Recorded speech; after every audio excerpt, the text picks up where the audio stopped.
This is the situation right now here. Real sad situation. Real sad.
Audio son, you burn this wine when I want you shine. The tree of life, them I want you climb, cause them heart no kind.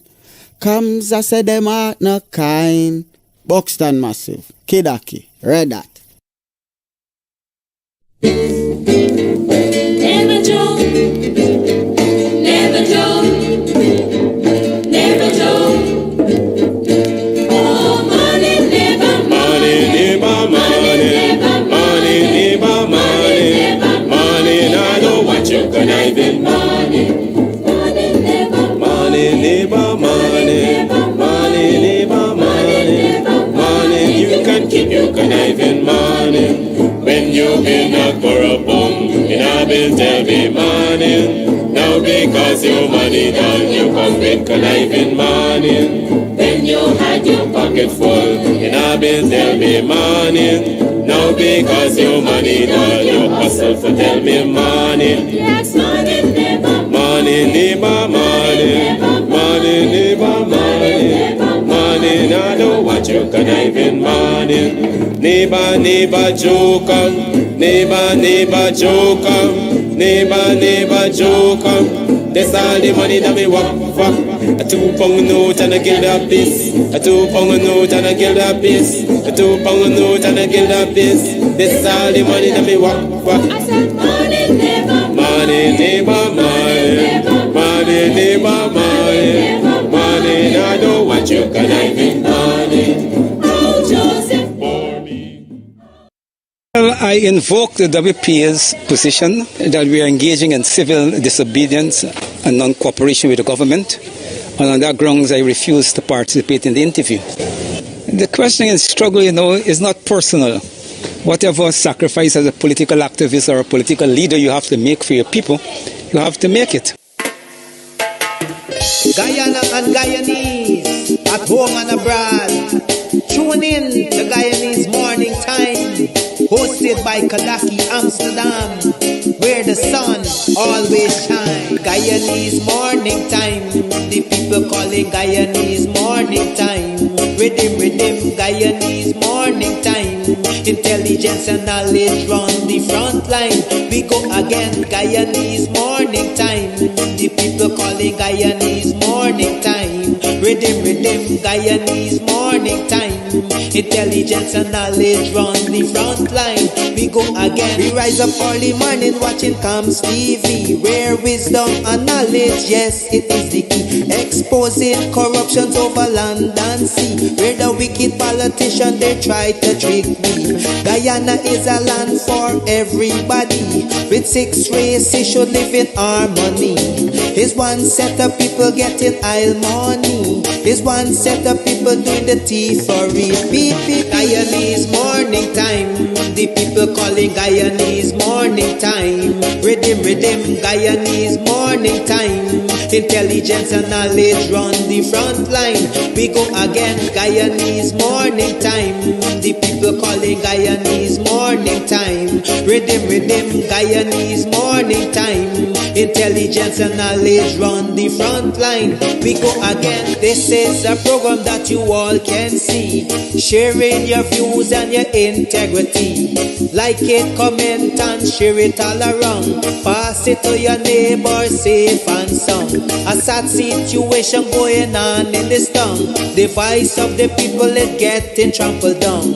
Out of the mouths of babes and sucklings, which Jah has ordained me to sing. I sing Guyanese Morning Time. The people calling Guyanese Morning Time. Rhythm, Guyanese Morning Time. Intelligence and knowledge run the front line. We go again, Guyanese Morning Time. The people calling Guyanese Morning Time. Rhythm, Guyanese Morning Time. Intelligence and knowledge run the front line. We go again, fooling the people. You're promoting evil. Stop lying to the people. You are a part of the cycle. Stop fooling people. You're promoting evil. Stop lying to the people. You are a part of the cycle. I say Guyanese Morning Time. The people calling Guyanese Morning Time. Rhythm, Guyanese Morning Time. Intelligence and knowledge run the front line. We go again, Guyanese Morning Time. The people calling Guyanese Morning Time. Rhythm, Guyanese Morning Time.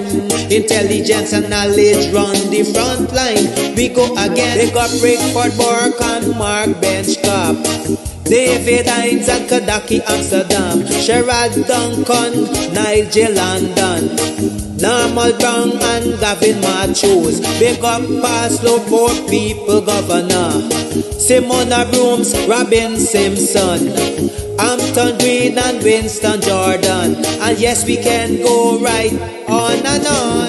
Guyanese Morning Time. The people calling Guyanese Morning Time. Rhythm, Guyanese Morning Time. Intelligence and knowledge run the front line. We go again, Guyanese Morning Time. The people calling Guyanese Morning Time. Rhythm, Guyanese Morning Time. Intelligence and knowledge run the front line. We go again.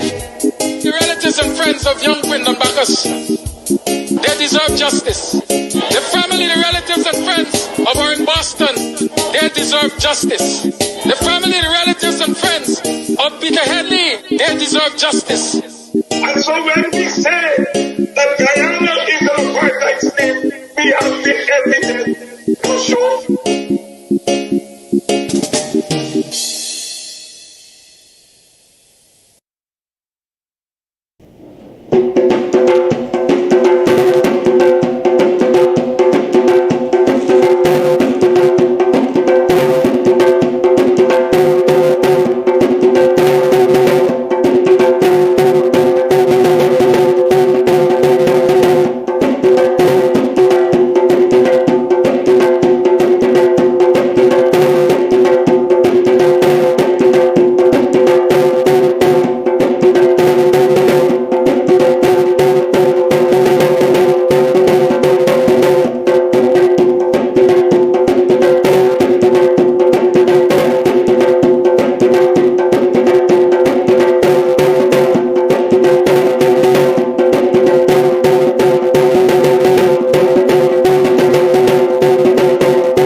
morning, yeah. Good.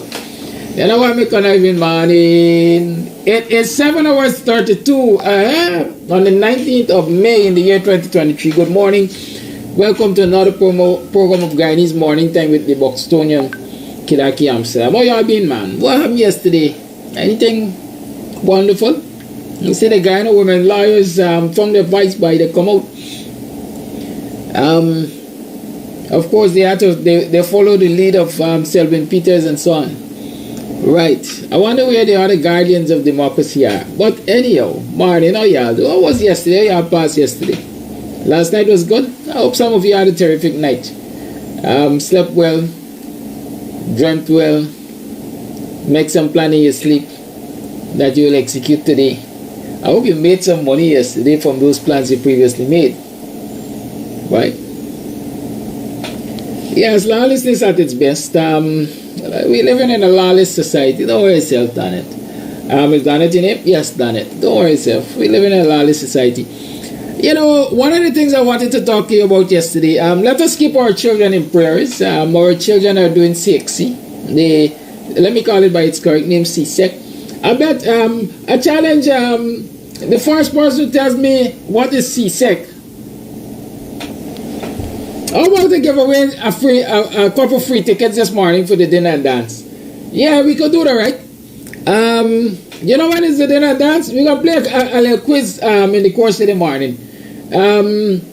Yeah. I got some questions on the dinner and dance to ask y'all. And we're going to give away a couple free tickets. We can afford that, man. It's Kams family. All the way one family. Open the door, let the man come in. If you ain't got 10,000, you could still come in. You know, sometimes you make provision for that. So this morning, I intend to give away some free tickets. Good? But should I put a clause on the free ticket? I give you one and you pay for the other. You must buy one and get one. Right? So in that way, you're going to come with your spouse. I want you to come and watch nobody thing, you know, thou shalt not covet thy neighbor's good. Yes, it's Free Talk Friday. You know, Free Talk Friday, I am one of my happiest moments, you know, because I get to talk freely. I ain't got to watch my words. Free Talk Friday. We deemed it that, man.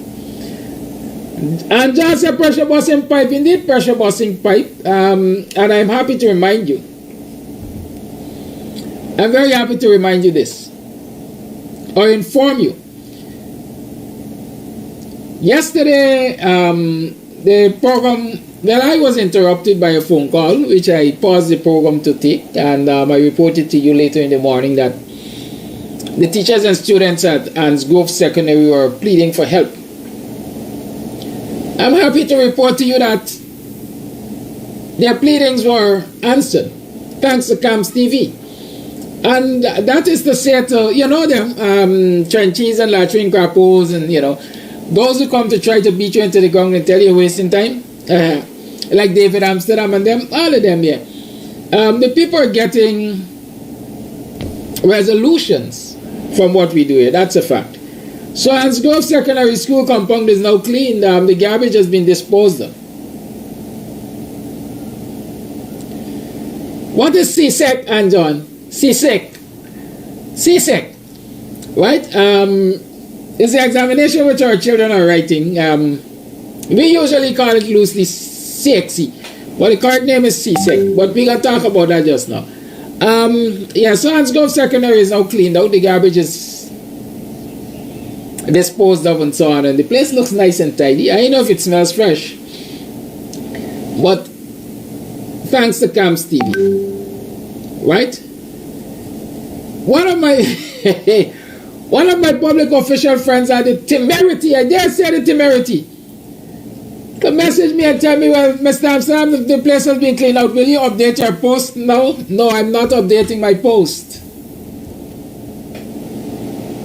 I'm not updating my post to say that the place has been cleaned out. Why? Because in the first place, it should not have been left uncleaned. And so we have what? Redemption? No, I ain't got time to redeem nobody. Public officials must face ridicule when they fail to perform their duties. Who am I, your savior? No, I'm interested in saving the people. Too bad. Too bad. Get it right the first time, nobody will have to criticize you. That's all I'm saying. Good? Keep that in mind. And I learned later, I later learned that it wasn't only the Ansgrove Secondary that was suffering this indignity, as I want to call it, as a result of this lawless and irresponsible behavior of public officials. I understand a number of schools in the local area authority, right, were having that problem. Some of you are also anxious. It's so y'all let's get problems, I said we're going to get to the question just now. Margaret Padmore already put up her answer. So you've been disqualified.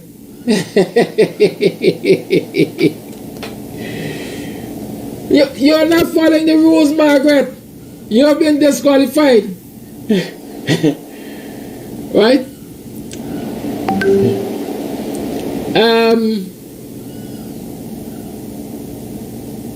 Yes. What were we talking about? Yeah, we're talking about public officials not doing their duty. You see, when people fail to do their duties, they expose themselves to criticism. And a lot of them like to behave or respond as if the criticism is unwarranted. I'll tell you some story about criticisms. Right?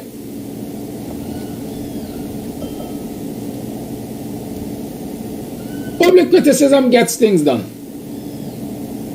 Keep that in mind. Right?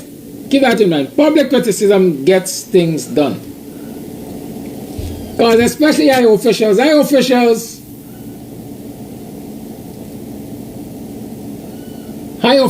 do not like to be publicly ridiculed. And those who tell themselves that they are on top of the world. A couple of years ago, perhaps about 2 years, 3 years ago, some of you might remember this story. A security escort for one of the major businesses in Georgetown ran into the back of my vehicle. My son was driving at that time. They agreed that they were going to fix the vehicle. There was no need to go to the police, blah, blah, blah, blah, blah. And they started pushing people around. 1 week gone and nothing in doing to this vehicle. Meantime, I'm suffering. I can't get to go about my business because once I move, I got to pay taxi and so on. So in the negotiation, I said, listen, for as long as it takes you guys to fix this vehicle, you will have to provide a daily rental of a motor vehicle for me. The rate of rental was perhaps $5,000 a day. They said they can't afford to pay $5,000 a day for rental. They're only willing to give, let's say, $4,000 and so on.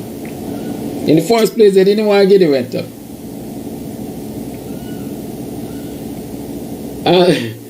And so I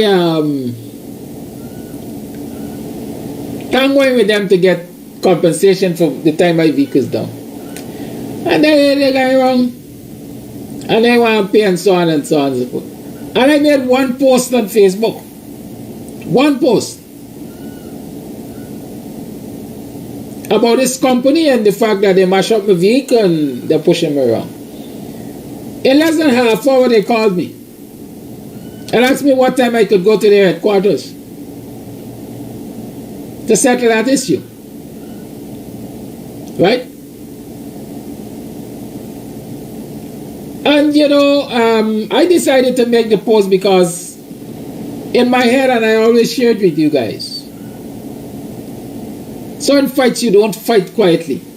The minute you decide to fight them quietly, you're going to lose. When you're fighting with the government, don't fight quietly. You're going to lose. They're going to corrupt the system against you. When you throw the dirty linen out there, when you fight publicly, you're going to get back in some old corners. People are going to advise you based on their own experiences and so on. They're going to criticize the government. Moral suasion. And so it's likely you will get more justice than if you were to fight quietly. And I'm telling you these things so you can understand that. The people at Ansgrove Secondary, their garbage wasn't getting emptied. But once that post was made, despite the lack of resources and all of strike and all of that according to the caller, they find resources to go and clean the school. And that is important. Let's fight publicly. Let's fight publicly. Good. Let me fight publicly. So Bonita says CXC exams, Caribbean Secondary Examination Council, Patricia Nelson, Emily Durant in answer though. Where am I?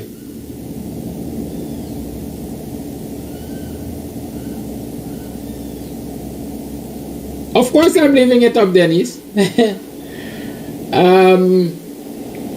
Margaret Padmore says our answer was there a long time. Yeah, didn't you hear me say, Margaret, that you answered too early and you're disqualified? But let me not disqualify you based on that early answer. You disregarded the rules, but it's okay. But you answer wrong. Right? We talking things, man. Y'all don't worry yourself. My Skylark clear this morning past the hour. Yeah, I think so. Hopefully I find the time. It's Friday though, remember that. Right? I saw somebody had an answer which is the correct answer, but like it disappeared. Yeah, please send it back for me if you know yourself. Or I will have to go to the live itself and read it eventually. Right?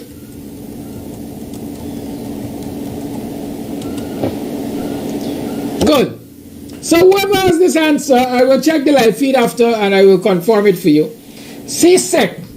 First and foremost, if you don't get the letters correctly in CSEC, then you can't get the answer right. Because it's an abbreviation. Right? CSEC. C-S-E-C. Right? C-S-E-C. Patricia Nelson, you got C-S-E-C, that's correct. But the meaning of the acronym is not correct. Right? The same thing happened to Padmore, I think.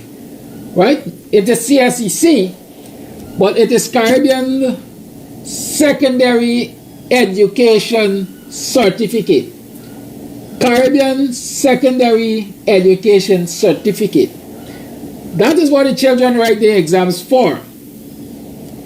At Fifth Form, you write the exam so you can get your secondary education certificate. Right? In the US, that might be equivalent to the GED, I think, the General Education Diploma or something like that.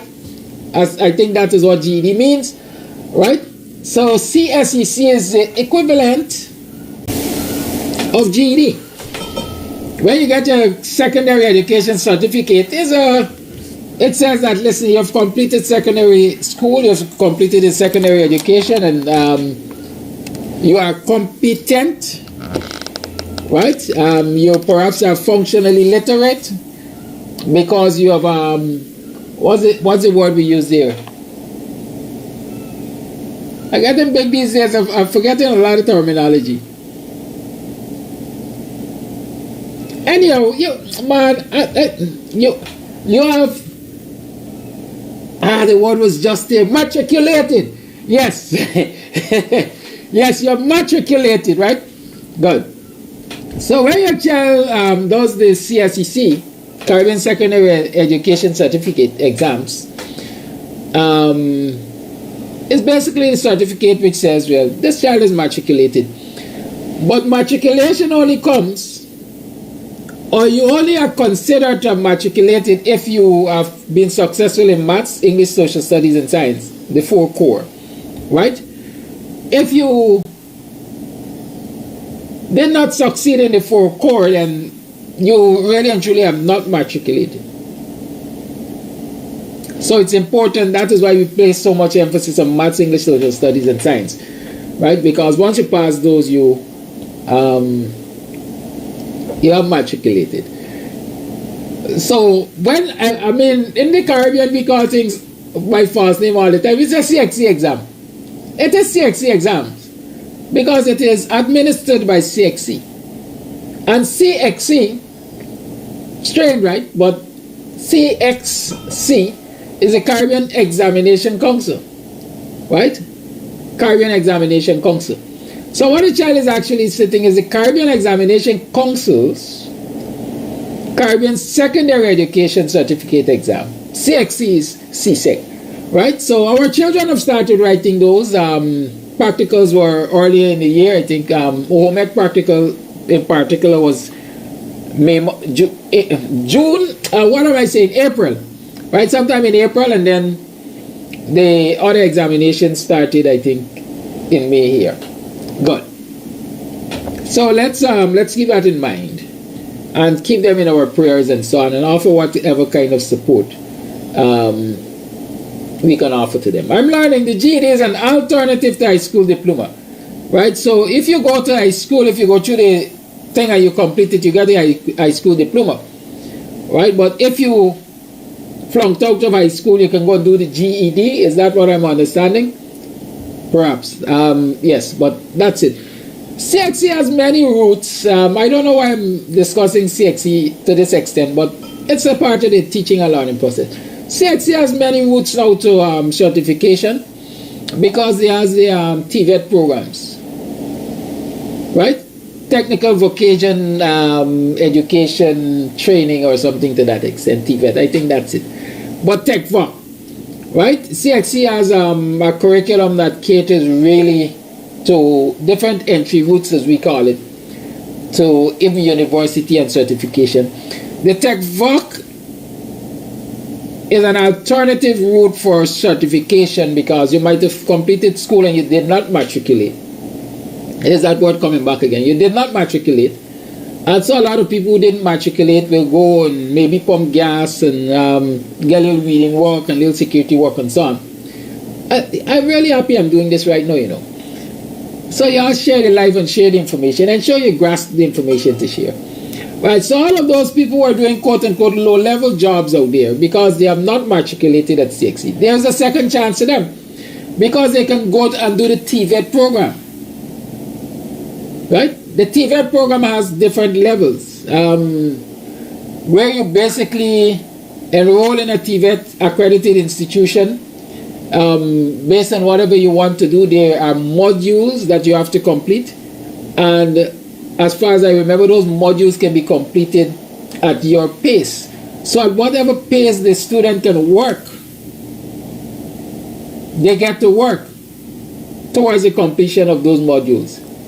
And after they have completed those modules, they will move to another set of modules and so on. So if it takes you 4 or 5 years to complete your TVET program, you eventually are going to get certification, right? It's really designed for, I would perhaps say, slow learners and, like I said, certain people who have not matriculated. Different circumstances cause people to follow the school and not matriculate, right? And so that TVET program gives students, individuals, a second chance to get certified and so on. And it doesn't have to stop at just the TechVoc skills, because once you acquire TechVoc skills, you can move on if you think you have the ability. There are different routes, like I said, to getting certified through CXC these days, right? It's worth, I quite honestly believe right now it's worth that discussion, this time to discuss, because a lot of our young people were left behind by previous education system. A lot of our young people have not matriculated, and they're out there pumping gas, believing that it's the only thing they can do. They're out there doing security jobs, thinking it's the only thing they can do. Some of them are handymen, thinking it's the only thing they can do. But this kind of information can actually help them to see that there's a way to quote-unquote redeem themselves. I'm not critical of these jobs. Note, I'm not critical of these jobs. But I'm saying that if you have the capacity to do more and you can do better, then you will serve society much more. And so if you really have the ability, you realize that you messed up while you were at school. or because of whatever circumstances you didn't get to matriculate, you didn't get to complete school and so on, here are second opportunities for you. So we can share them with our youngsters, and parents can encourage them to, you know, go this route. Go this route. And so you get educated. Well, not educated, you get additional skills and so on. And once you're certified through the TVET program, remember there is this Caribbean Single Market and Economy thing that is supposed to be happening in CARICO, right? You can actually leave your country and go to another country to work with your TVET certificate. Excuse me. Understand that? So all of you who tell yourself, well, listen, I want to come out of this stinking dirty country, according to Trump, this shithole country. An easy way to get out without a hassle and get employment in other countries without a hassle in the Caribbean is by doing the TVET program. Right? So these are routes again of even getting out of the country and going into another man's country and start a business based on the single market and economy arrangement. Let me call it the single market window, and your TVET certification.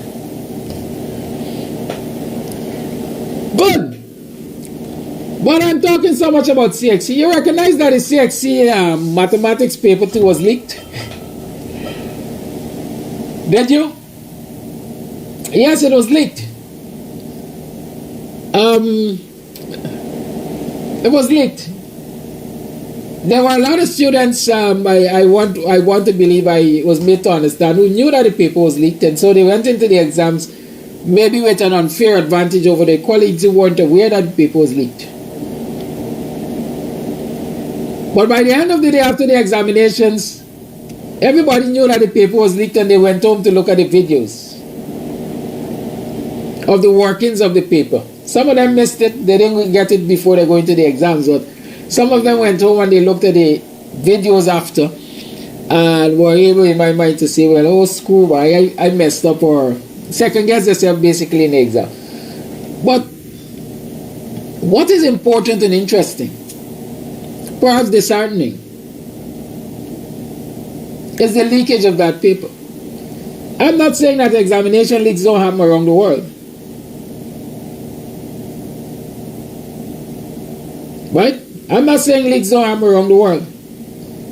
But since Noah was a boy, CXC examination papers are being leaked. I wrote CXC in the 90s. And since then, papers were being leaked. At the time, them big shot... let me not put it in that way. At the time, people who had money, people who could afford it, or people who had connections used to get those papers. And I think it is during that time that people started writing 40 and 50 subjects at CXC. Because they know that they can buy the papers and practice it, cram it as we like to say, and then go in the examinations, regurgitate the answers and get nice grades. Not to say some students don't study for it, but I can tell you, papers were on sale since Noah was a boy. Even in my time, it might not have been on the rapid like it is now, because now it's easier to transmit the paper from one place to the other by the use of the World Wide Web and so on. Previously, you had to get a physical paper. Right? So the leakage of that paper is disheartening. I know a lot of our students are perhaps worried because the question is being asked, what will CXC do as a result of this leak? The Caribbean Examination Council has issued a statement that they're investigating the leak. Right? But students are wondering if they will have to resit these exams. As far as I know, in the past when papers were leaked, there were no reasons or no cause for resits.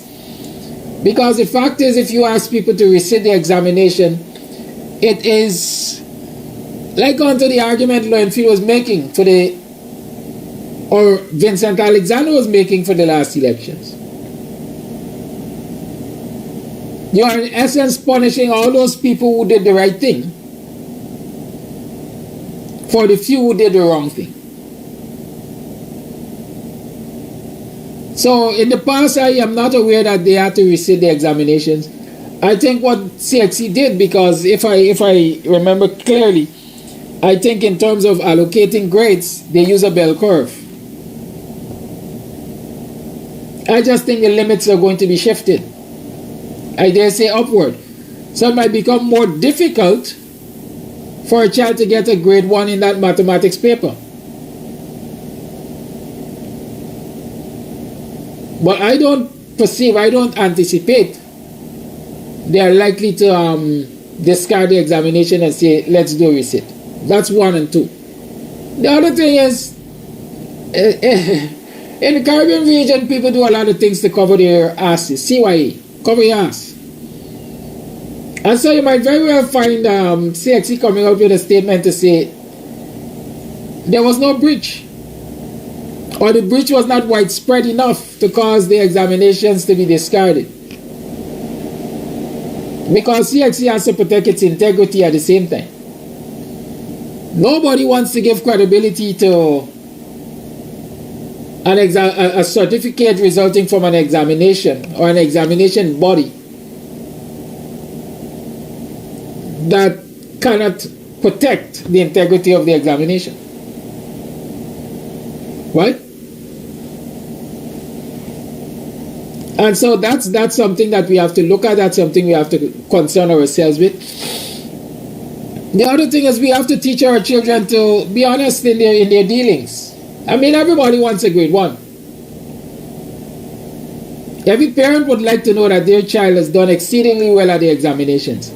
But let them do it on the ethical standards. You don't aid and abet the corruption. Don't aid and abet it. But you know what? People can tell you that we're looking after ourselves.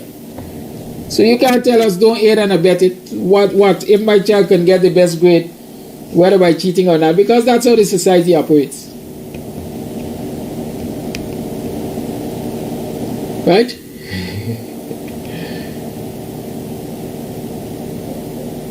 Right, that's how the society operates. Alright, so let's keep that in mind. Let's encourage our children to be the best they can be, and let us encourage them to be ethical. Right? Ethical.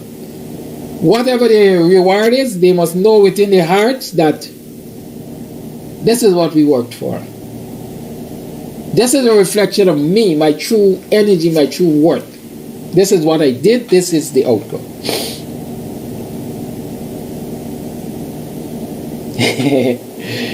Yeah, Brother Casey, it matters. It matters. At least in my mind it matters, because you can outshine the idiot. Right? You can outshine the idiot. You only know that there's an idiot in the house if you are not an idiot. It's as simple as that. Good. So at 8 hours 1,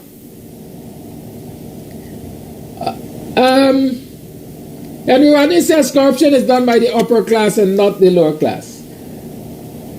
That in a large way I was saying, well, I said them big shot, people who got the resources to buy the paper and so on would generally pay for it. Right?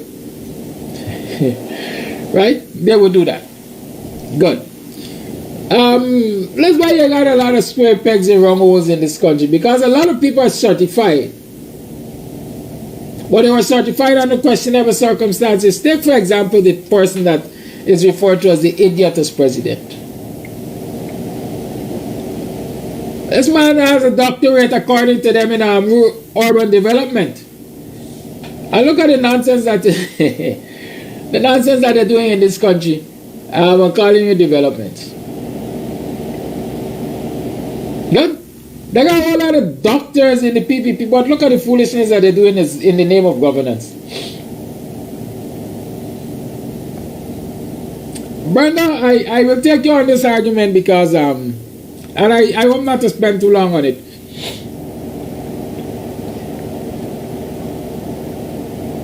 Brenda is saying that The idiot is getting richer and richer as the educated is unemployed. That might be a fact.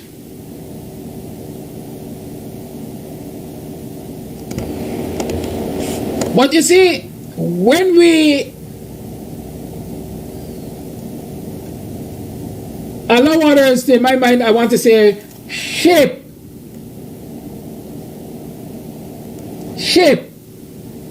our outlook, our approaches to life and so on.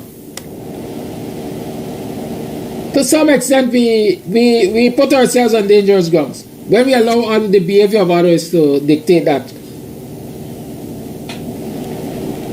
This is why I'm saying it. It is the same outlook that has the Guyanese society the way it is. Because our youngsters are looking at the society and they're seeing that the corrupt are thriving. Those who are corrupt and got government connections, they're thriving. Despite the fact that they're ill-educated or not educated at all.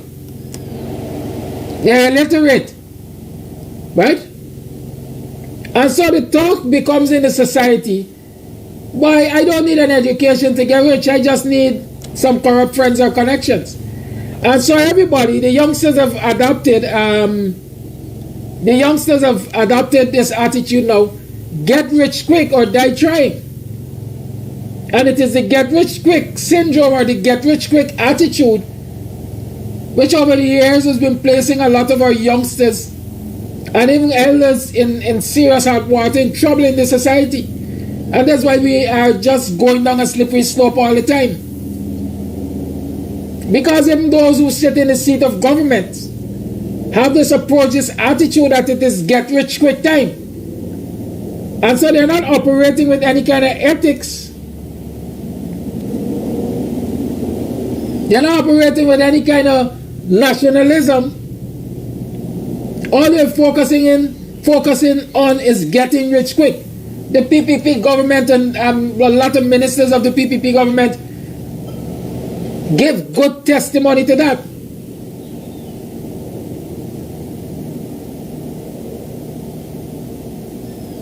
The allegations against Dharamlal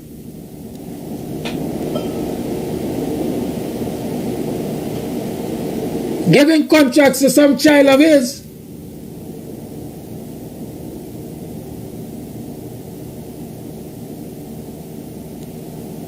from the state coffers is a prime example of that mentality. Unfair advantage being created through insider trading. Good. Corrupt practices because you sit in the seat of power in government.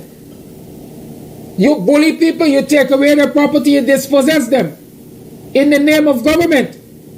But in reality, you're dispossessing them for yourself. I mentioned earlier this week, and I have some documents here from some folks who sent them to me, thank you, about that piece of land in Melanie, the non-pearl torn as we call it area,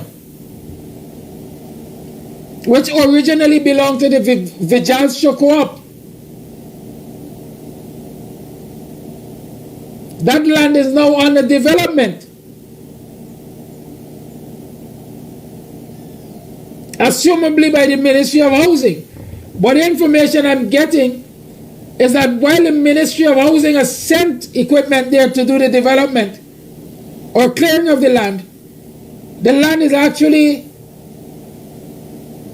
going to be placed in the hands of a private developer, a friend of the PPP, to erect some kind of complex.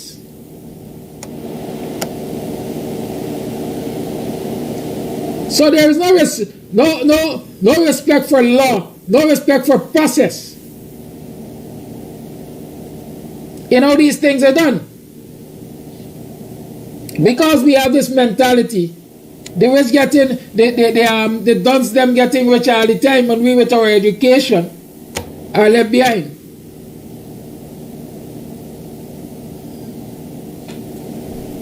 Right? That is one of the biggest bugbears of this society. I have seen documents as I am talking about that co-op, that business there. I hope you guys know where we're talking about.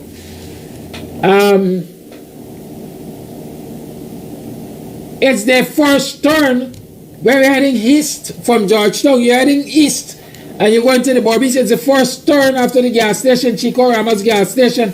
The first turn approaching Melanie. On your left, there's a large swath of land there. I've seen documents which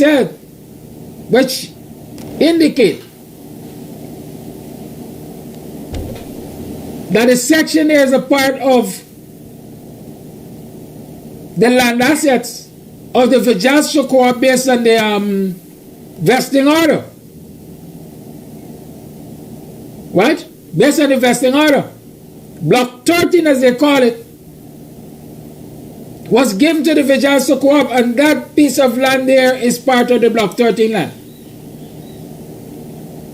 Based on some arrangement, it was to be assigned to Felicia Beard Associates.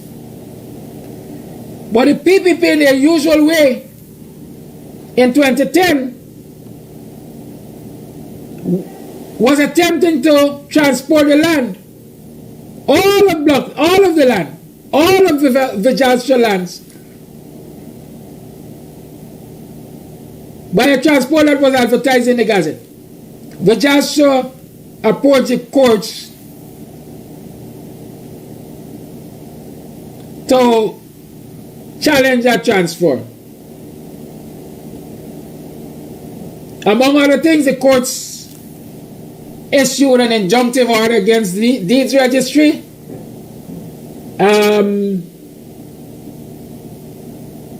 I think Central Housing and any agents of the state.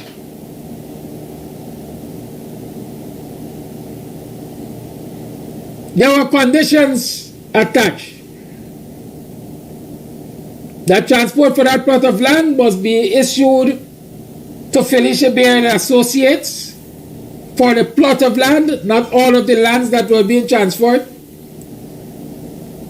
And they were being given 2 years and so on to develop it. Failure, it will revert, it will go to the Central Housing and Planning Authority, etc., etc. Those were some of the conditions. Based on research and my understanding, no transport has ever been issued for that plot of land to anybody. And so technically it still finds itself, that piece of land still finds itself under Vajastra Co-op. But what is happening today? The government of Guyana has moved in on the land. Well, I'm using government of Guyana loosely and widely because I understand allegedly the instructions came from Anil Nangal to the Central Housing. Y'all go and clean that piece of land because the co-op ain't got resources to develop it. And housing must take it. Because there's some arrangement to hand it over to some private developer. That plot of land there, from my understanding, represents 55 house lots. Or at least 55 house lots. It means that when government and their cronies take it away from the co-op, 55 possibly middle income or poor people are going to be denied a house lot in that place. Because the co-op, for the greater part, I hope I am right, would make those lands available to residents around the area, ordinary rank and file citizens, you know. But when Central Housing takes it over, or in this instance as allegations are made, when it is handed over to a private developer, you know what is going there. You know what is going there, right?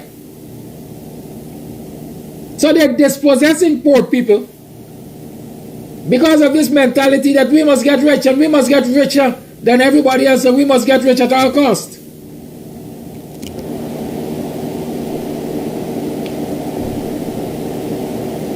That is what is happening. Meantime, there are people who have receipts for purchase of lands from Felicia Beard Associates, because like I said,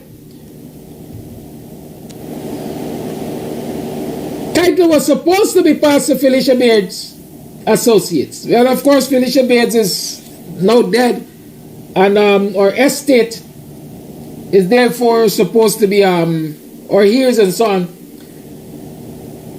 will naturally become the rightful owners.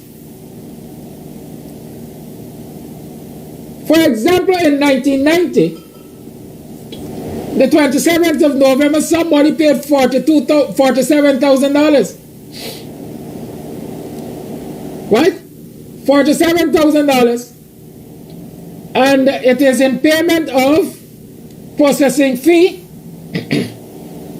for a plot of land measuring 60 feet by 150 feet. Good? Entrance fee to society infrastructural works.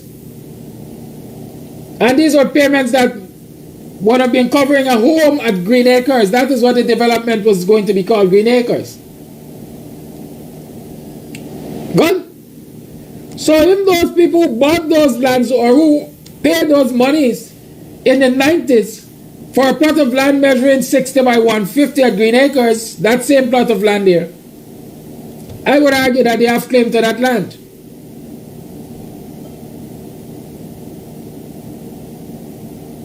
Right? They have fair expectation of being awarded a plot of land there which they paid for since, what, about 33 years ago? But here is the government of Ghana, the PPP to be exact, just moving in on the land and taking it away.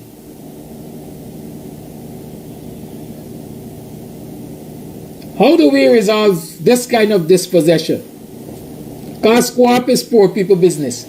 How do we resolve a situation where government is moving in and taking away poor people land?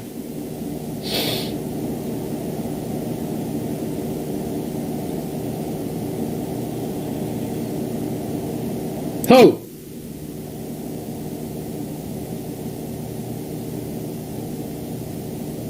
You have the situation with Anil at Enmore North.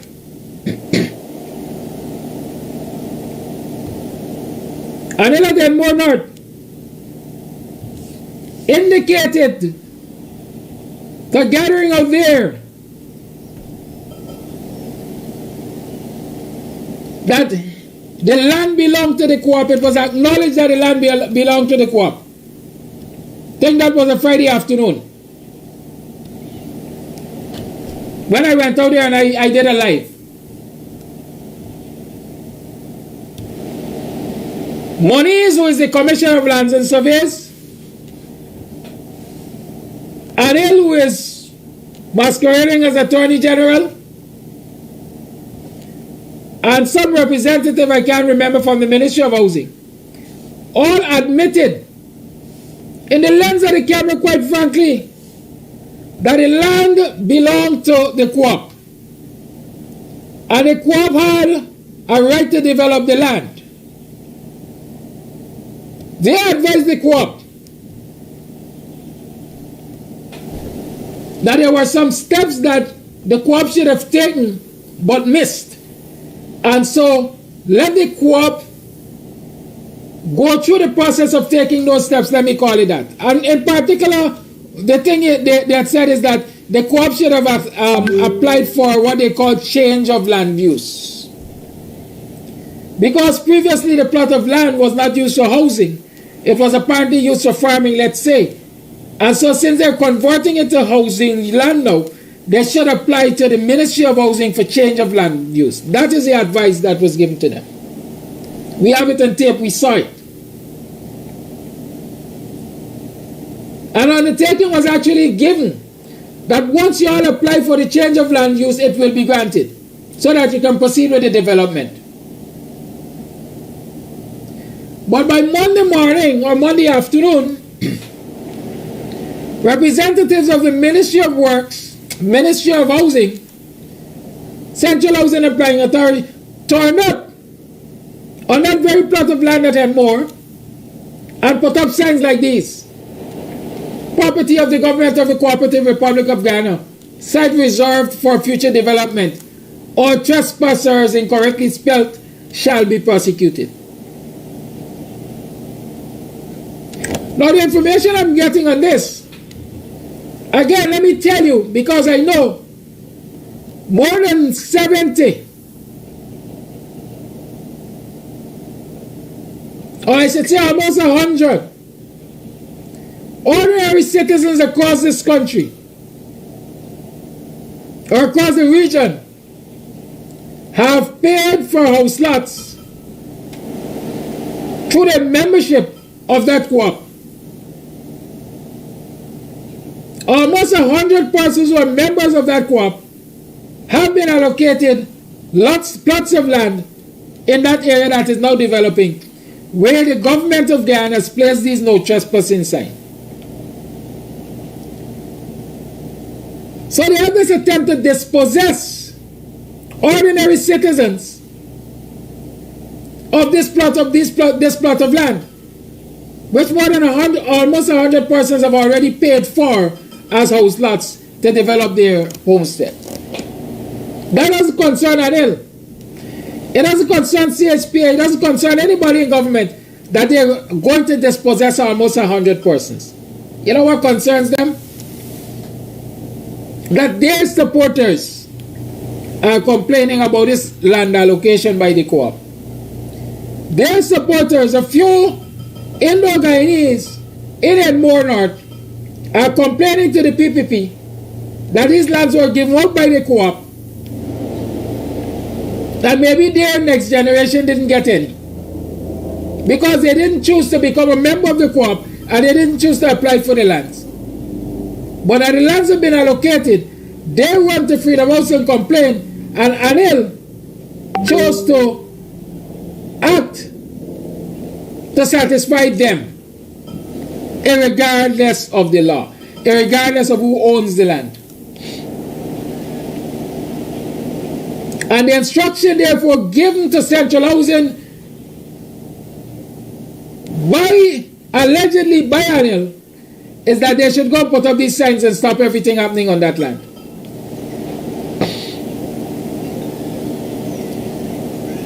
Further to that, it is alleged that ANIL has advised the Enmore NDC that they have superior powers to the co-op, they have overriding authority over the co-op, and therefore they should cause members of the co-op or members living in that co-op known as North Haslington Co-op Society, the boundaries wherever they are, all the occupants of those homes and so on, and it has advised the NDC that they must make them pay taxes to the NDC, number one. And number two, once they make those residents pay taxes to the NDC, they can override the authority of the co-op and take over the plot of land that these no trespassing signs are on. In short, it is alleged that ANIL, NANLAL, and the PPP courts have now hatched a plan to dispossess the members of the North Haslington Co-op of that plot of land that is under development. A misuse of public office. Because all of the advice which he has given, according to my understanding, I'm no lawyer, are contrary to the Co-ops Act. And contrary, therefore, to the laws of Guyana. But what? Get rich quick or die trying. Get what you want at all cost, regardless of laws and ethics. That is what we're faced with in this country today. And I understand it didn't come overnight. It came from a development of a culture, from as simple as buying CXC paper, to buying university degrees, to buying masters and doctorates, to buy the rulings of the courts. That is what has us where we are right now in this society. It's 22 minutes after the 8 o'clock hour. The lines are open. Let's talk about this possessing the ordinary man through these corrupt and illegal practices. What do you think should happen in situations like these, where the co-op are the bona fide owners of these lands and the government is just moving in to dispossess people? Let's talk. The lines are open. 6225933 is the number to call. And I did say we're going to do that little quiz, right?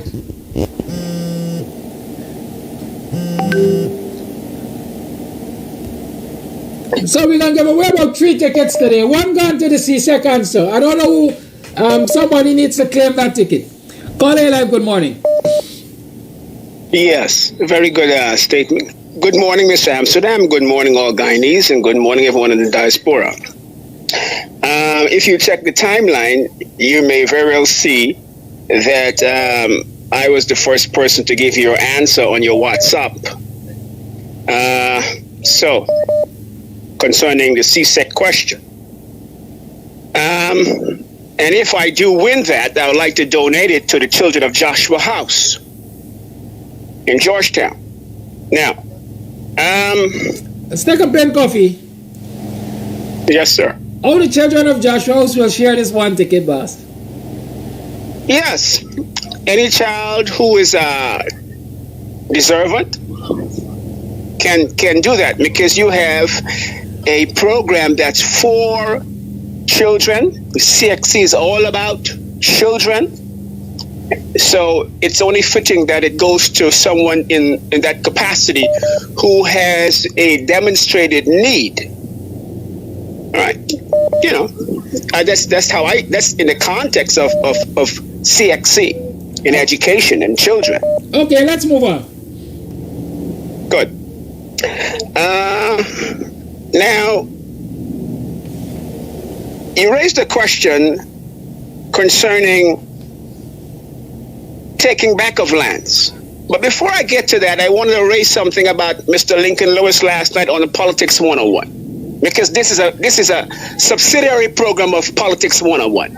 Who told you that? Okay, and that's why I'm under the WPA.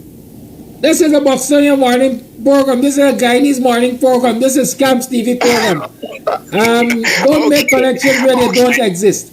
Go ahead and make your point. Okay. Okay. Well, I thought that we were supporting the WPA.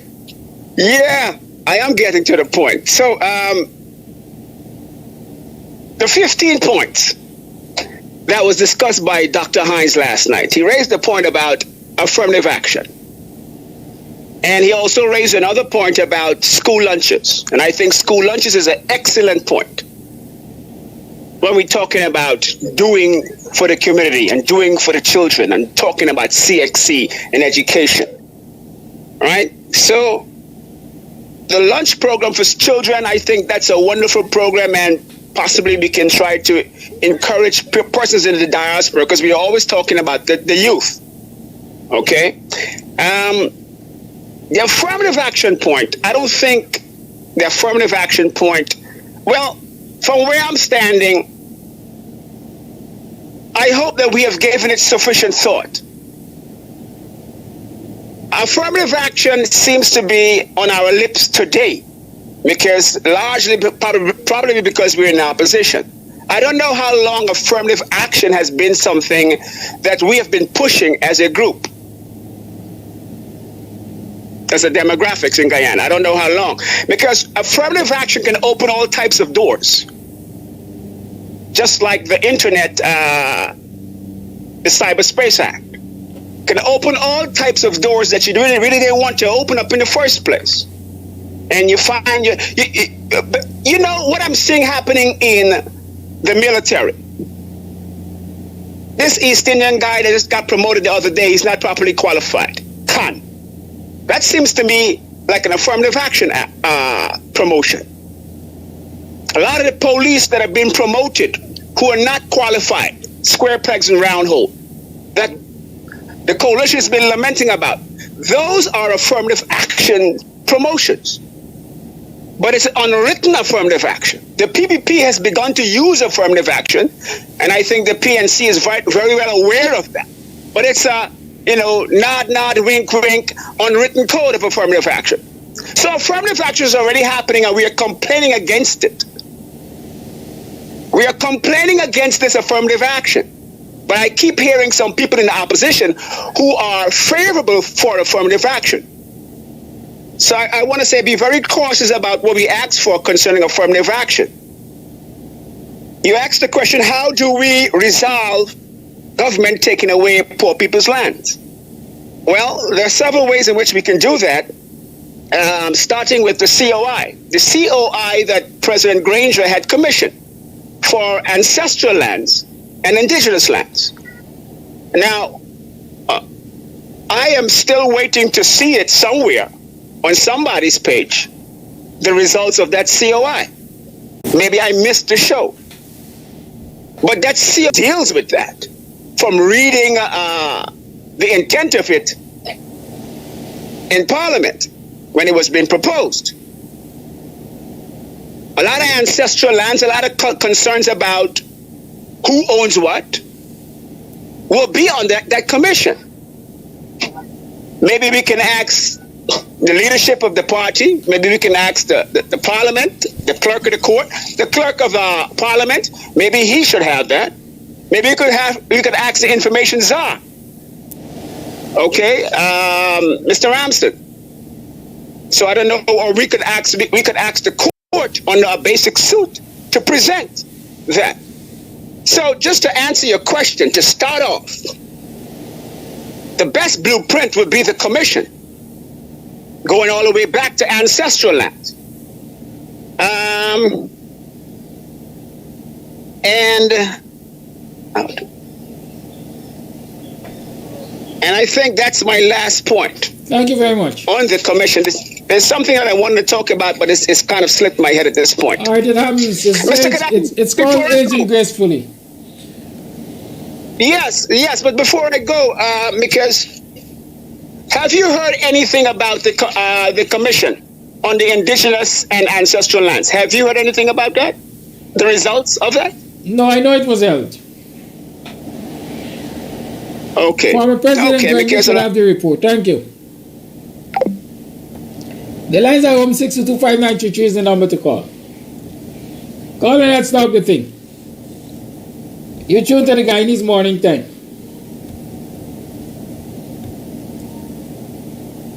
I see a voice note here.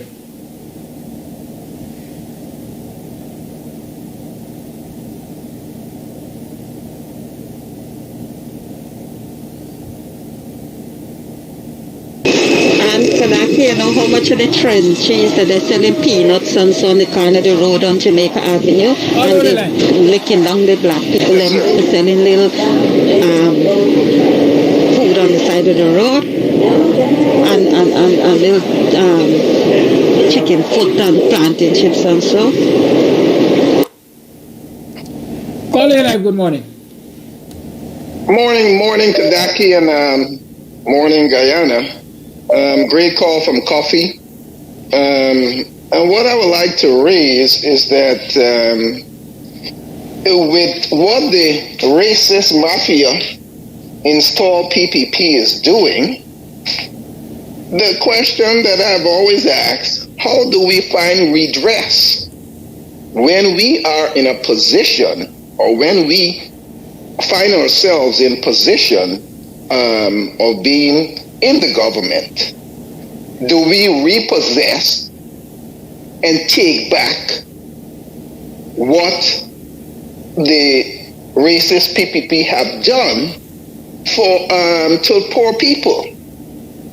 And how do we as a people, seeing what's going on, and it just seems to me we don't get any help in trying to stall, in trying to put an end to this. It's just over and over, it seems to be happening to us.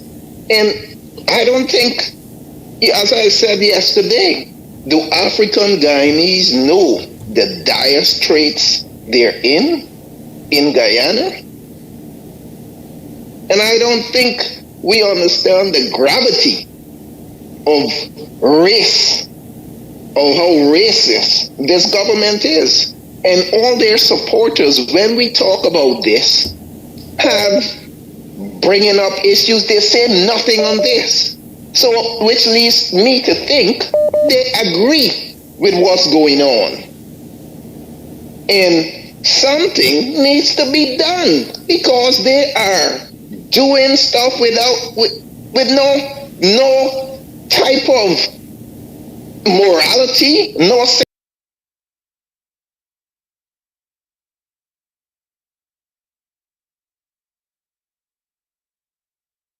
I invoke the WPA's position that we are engaging in civil disobedience and non-cooperation with the government, and on that grounds I refuse to participate in the interview. The question and struggle, is not personal. Whatever sacrifice as a political activist or a political leader you have to make for your people, you have to make it. Guyana and Guyanese, at home and abroad. Tune in to Guyanese Morning Time, hosted by Kadaki Amsterdam, where the sun always shines. Guyanese Morning Time, the people calling Guyanese Morning Time. Rhythm, Guyanese Morning Time. Intelligence and knowledge run the front line. We go again, Guyanese Morning Time. The people calling Guyanese Morning Time. Rhythm, Guyanese Morning Time. Intelligence and knowledge run the front line. We go again. We rise up early morning watching Kams TV, where wisdom and knowledge, yes, it is the key. Exposing corruptions over land and sea, where the wicked politician they try to trick me. Guyana is a land for everybody. Money is one set of people doing the tea for repeat. Rhythm, Guyanese Morning Time. Intelligence and knowledge run the front line. We go again, rhythm, Guyanese Morning Time. Integrity, like it, comment and share it all around. Pass it to your neighbor, say out of the mouths of babes and sucklings, which Jah has ordained me to sing. I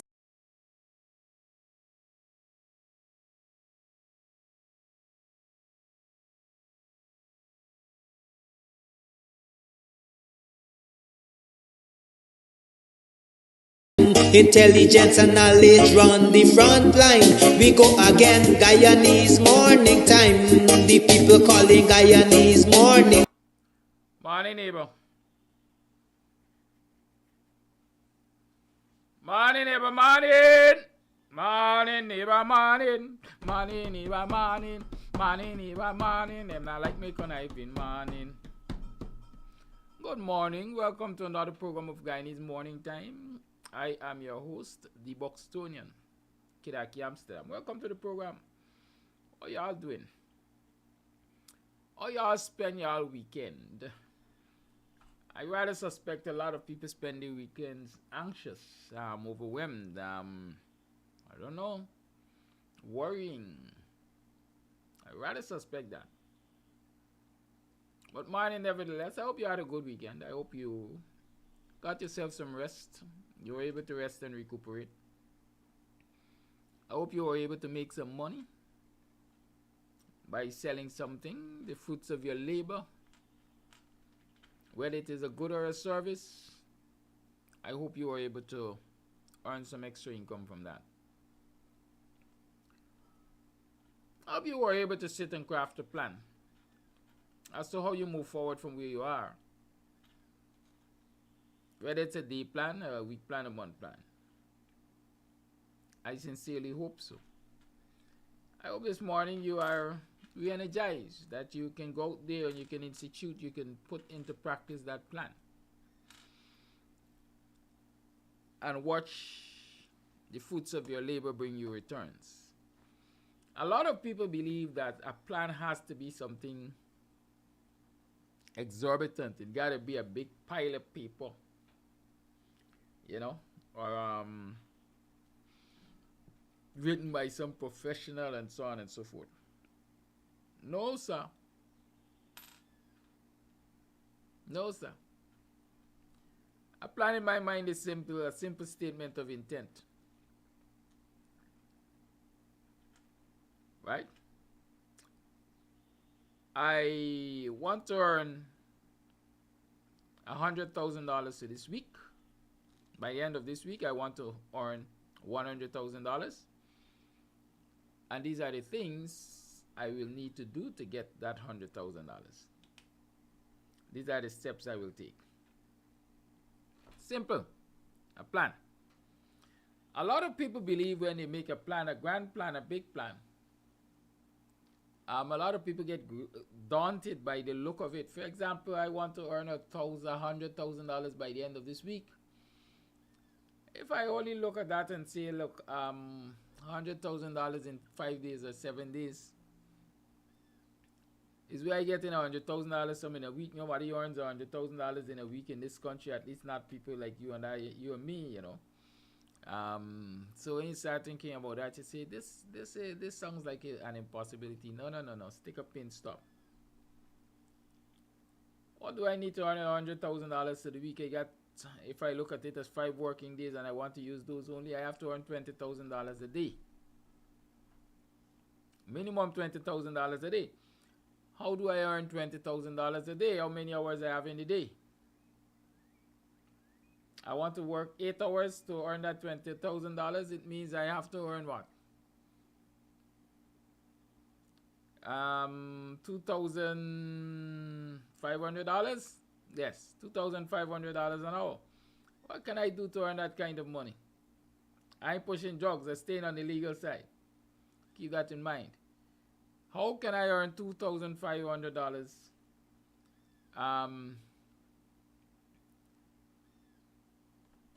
How can I earn $2,500 per hour so that I can get my $20,000 a day? These are the things we have to look at, right? Do I sell food? If I'm going to sell food 8 hours a day, if I charge $20,000, wow. If I charge $1,000 a box of food, food in this country is no longer $1,000 a box. I think the least you will pay is $1,200.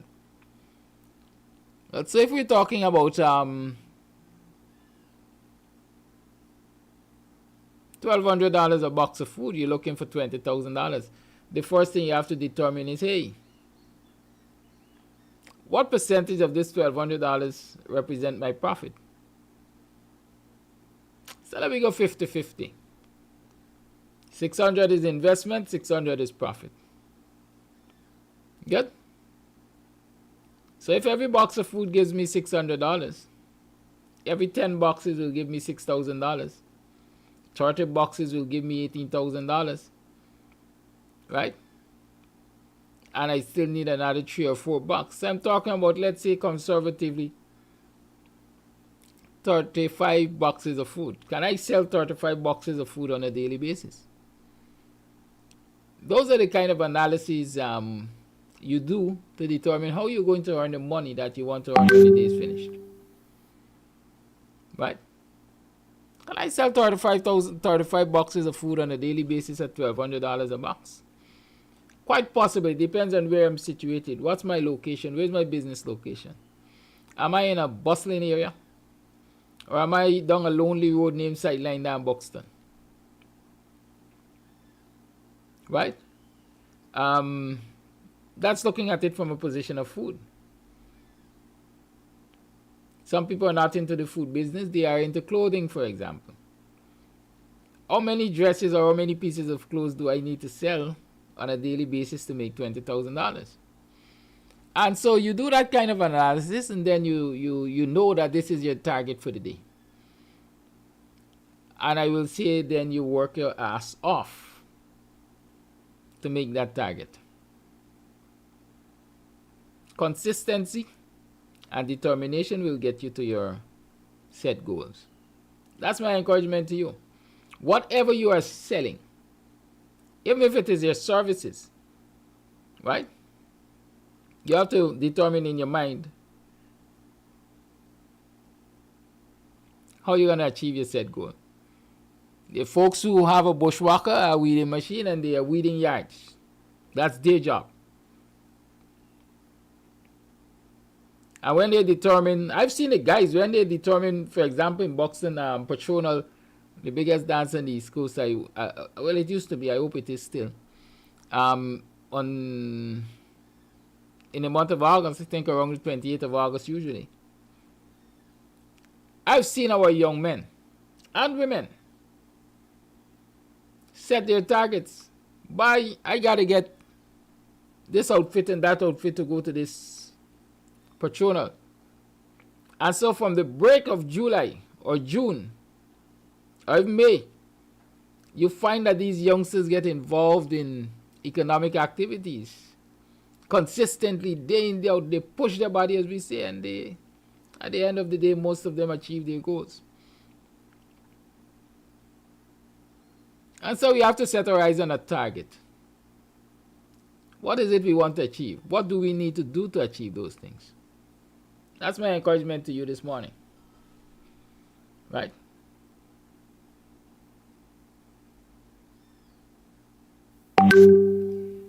Good. It's now 26 minutes to the 8 o'clock hour. I want to encourage you, let's take a moment of silence. 1 minute. Let me bring the clock up so I can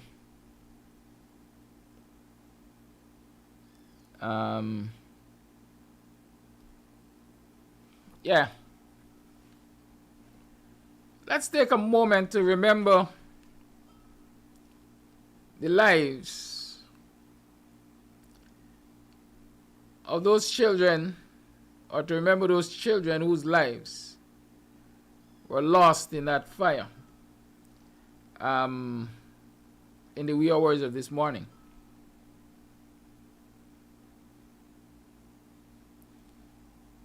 You know, it could be troubling, sickening. I don't know what other words to use to describe a lot of the tragedies which befall this nation. I really don't know.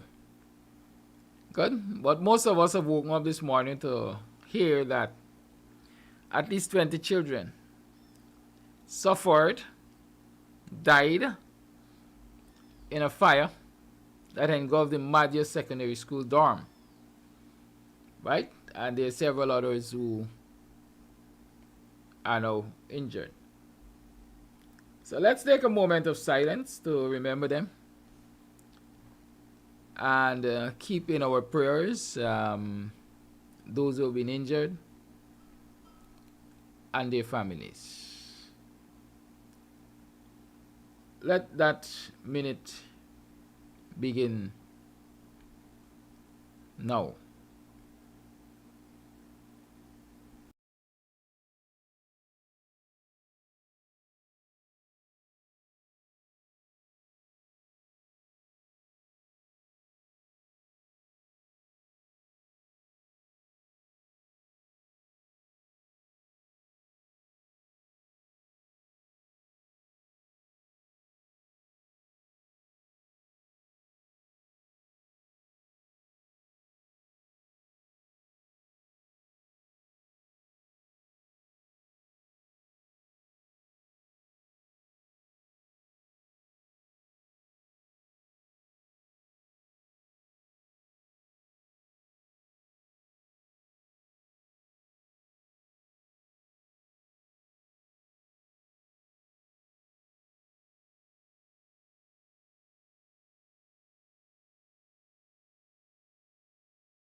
Yeah, thank you.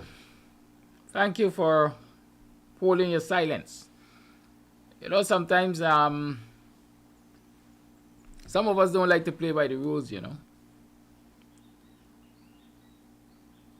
And y'all know I don't idle. I don't bubble, as we say. I call you out as it is. If we ask for a moment of silence means a moment of silence. I don't know why you think it necessary to type. At that time, why you need to send us messages at that time.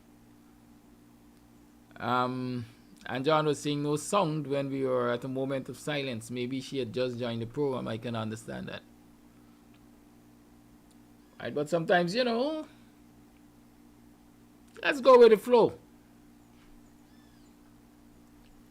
But let's talk.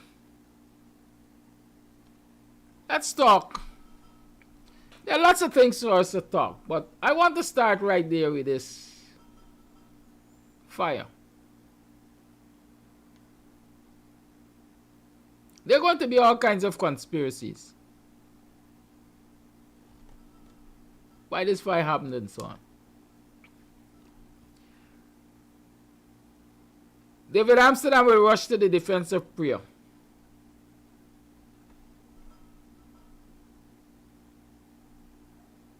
What I'm saying,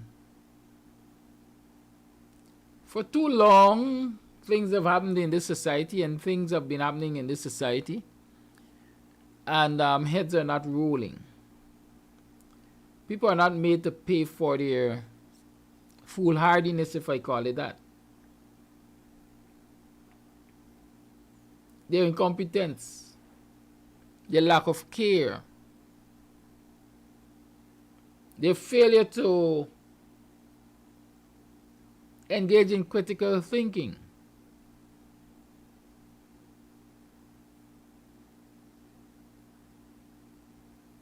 I, as an individual, I'll tell you this. I mean, I am me. I can't expect everybody to be me, but I, as an individual, when I had my private school,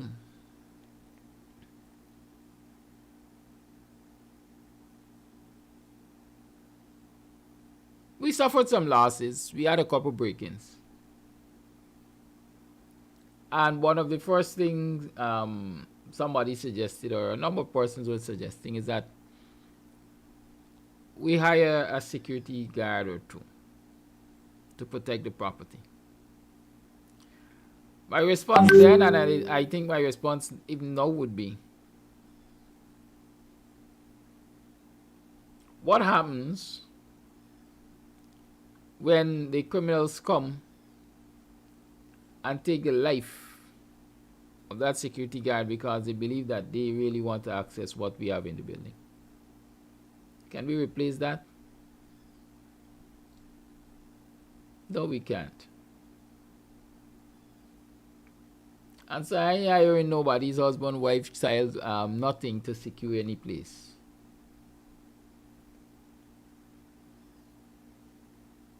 Whoever want, rock 'em, let it rock 'em. Let us try to secure with whatever infrastructure we have inside. That was my outlook then, and I still think it is now.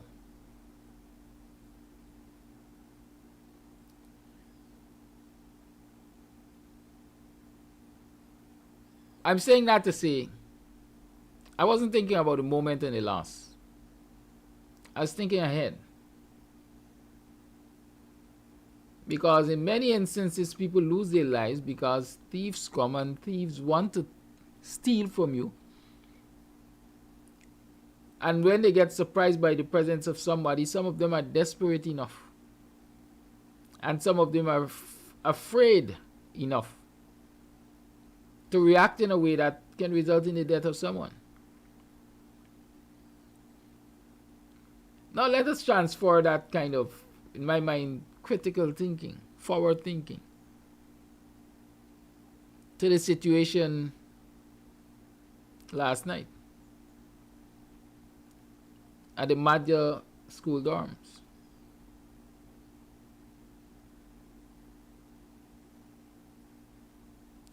First and foremost, it's a school dorms. Why is it necessary to have it heavily grilled? Why is it necessary to have it heavily grilled? Is it a prison?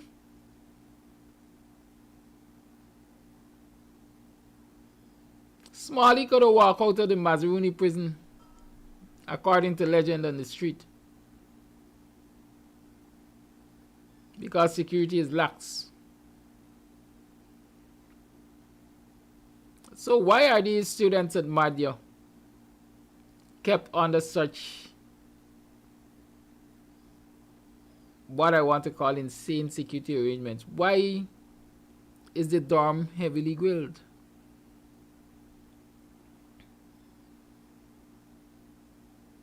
Because somebody wants it easy, right? Somebody wants the job easy. If the dorms are heavily grilled and the doors are locked at nights, then the dorm sister, the dorm mother, the dorm father could sleep comfortably at nights, because they don't have to study, number one, any of those children feeling like getting away. Right? We know we're dealing with children. Children, sometimes they get some of the weirdest ideas in the name of fun. And so, yes, I'm sure there have been issues in the past where children might have gotten out of the dorms and went and did their own thing, and people might have gotten into problems and so on. But one has to, in every instance, analyze and take the path, in my mind, not of least resistance.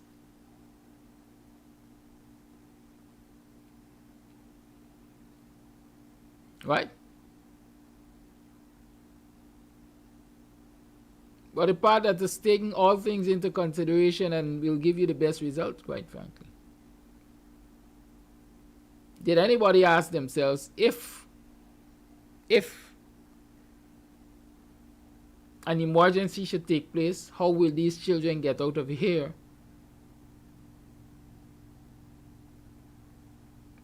In quick time, in adequate time? I guess nobody did. And so today, we are mourning the deaths of at least 20 children and praying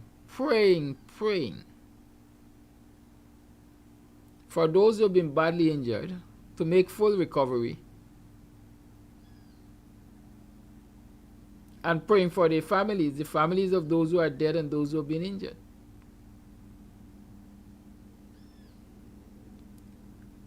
Has anybody, for example, started thinking about the long-term impact of that? Because those families are going to be seriously affected, traumatized. Those children who have been injured are going to be seriously traumatized. Those children who manage to come out of there alive and unscathed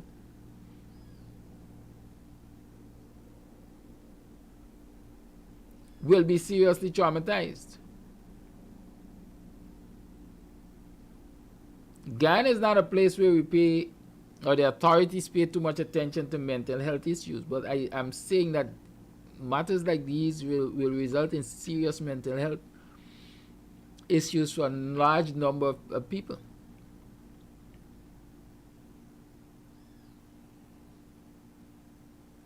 I see we're talking about coordinating efforts for rescue and so on and so forth. That's natural. That is expected to happen.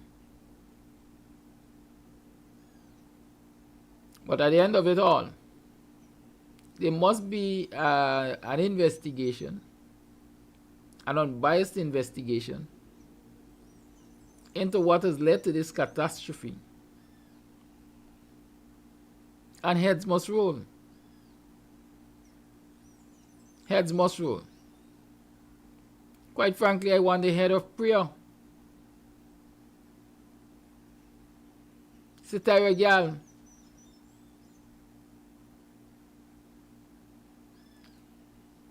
as the Minister of Education. Prayer, in my mind, has failed us.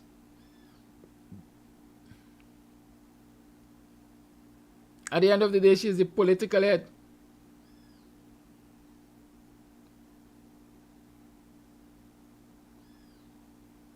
She gives directions, political directions. to the professionals.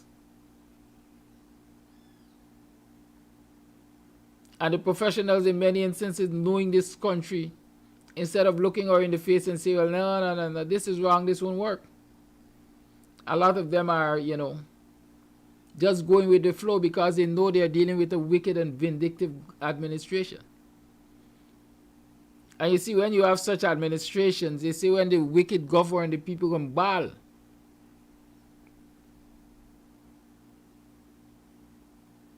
Because of the behavior of this government,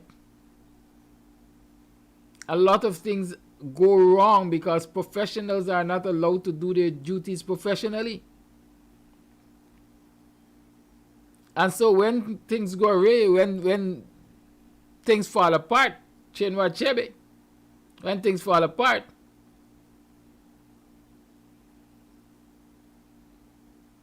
we have to hold these very political heads accountable as much as we have to hold the professionals accountable.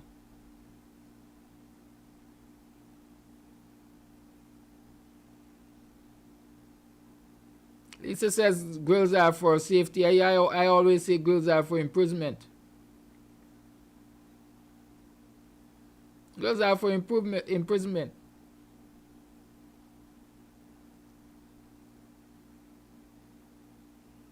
We as a nation, we have to, even in grappling with this disaster, we have to call on the authorities.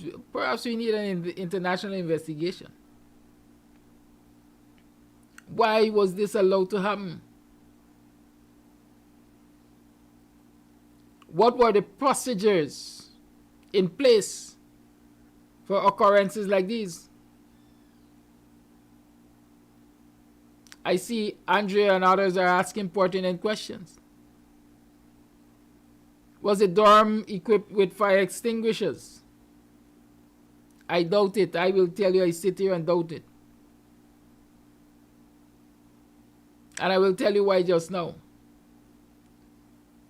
Was the dorm equipped with fire extinguishers? Was there a fire escape? Even if the entire building is grilled and locked up, was there a fire escape? Nobody locks the fire escape grill, at least that is what I knew. Was there a fire escape? Is there a fire alarm? Or were there fire, what we call them, smoke detectors, for example? Were there smoke detectors in the building?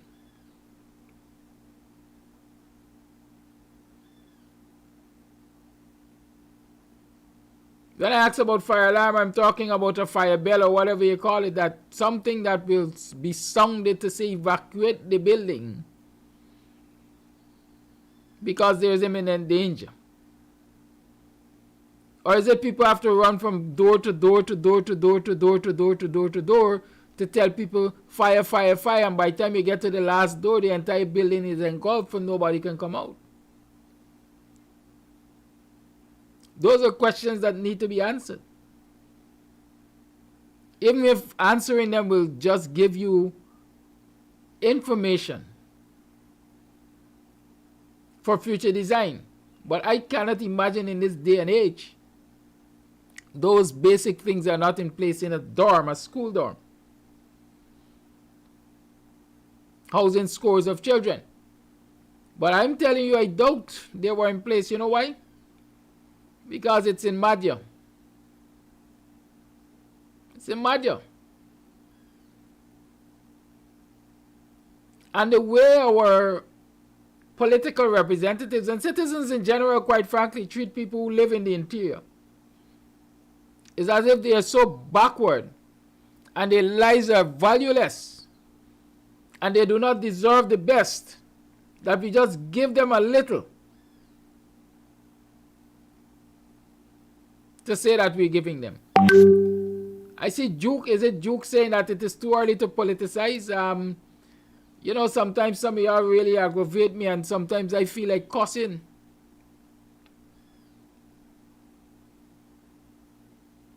Because first and foremost, it is a political issue when resources are not provided or adequate resources are not provided.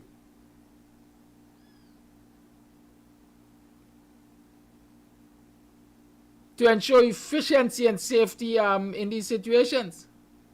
It's a fact. And I like to say I put my head on a block. I am saying I am almost sure I can put my head on a block that those simple things have not been in place.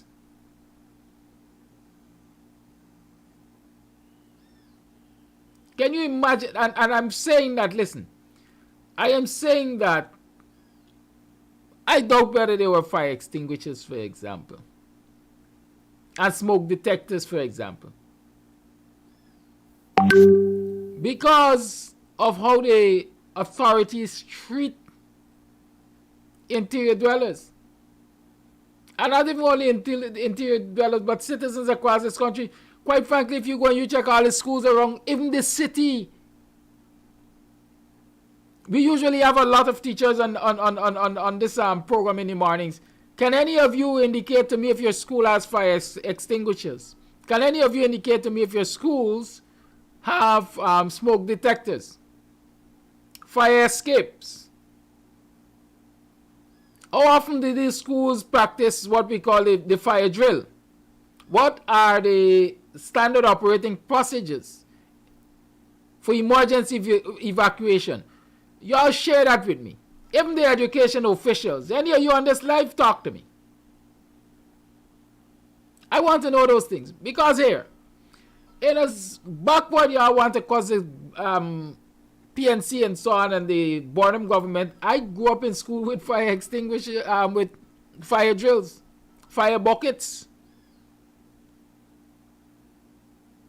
And as society advances, it is a sickening thing to see society advance, to see this country has access to resources.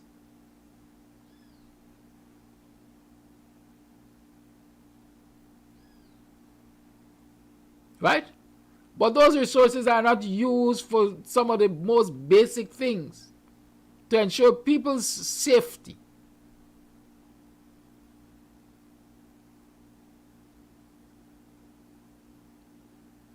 And somebody's telling me it's too early to politicize it.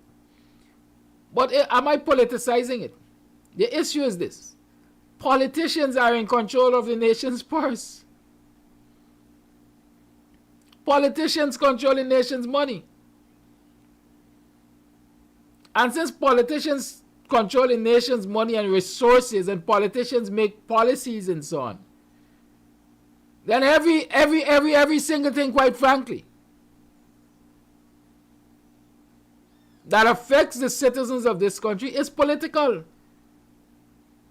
I don't know who will tell me differently, and that is why when people tell me they don't want to get involved in politics, I say, y'all dunce.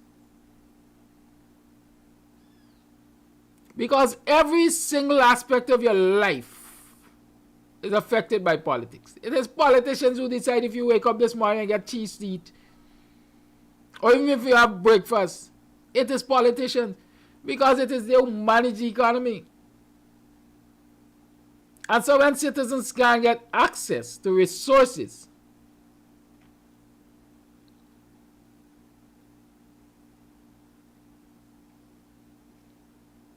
in most instances, all instances quite frankly, it's because of policies of the government.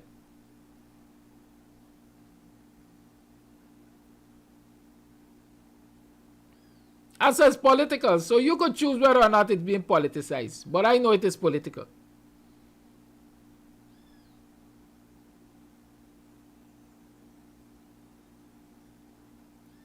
And I'm talking about how they treat interior dwellers.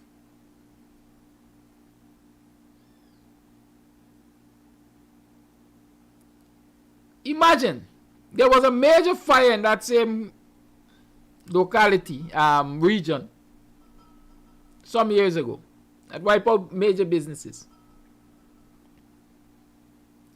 They constructed a fire station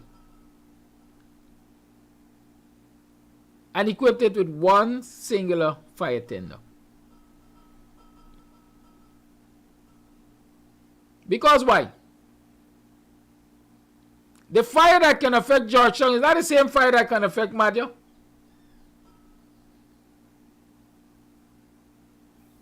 Huh? Y'all talk to me.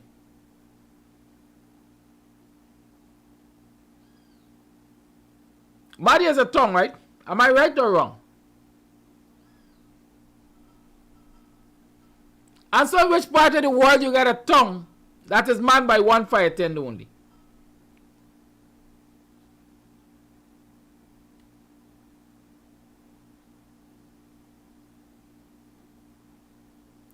Y'all talk to me. I'm asking these questions. Y'all could answer. Because I know y'all are here to defend the government. Name me a tongue around the whole world, quite frankly, where there's a fire station with only one fire tender. Because the reports are there is only one fire tender in the Madhya. It turned up and had to leave several times to go to get refilled. Can you imagine this? You know? Can you imagine this?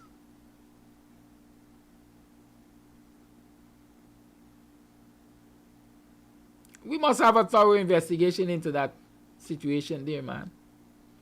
And heads must roll. Heads must roll. I bet they're going to... I take your bet. The people who they're going to throw all of the blame on.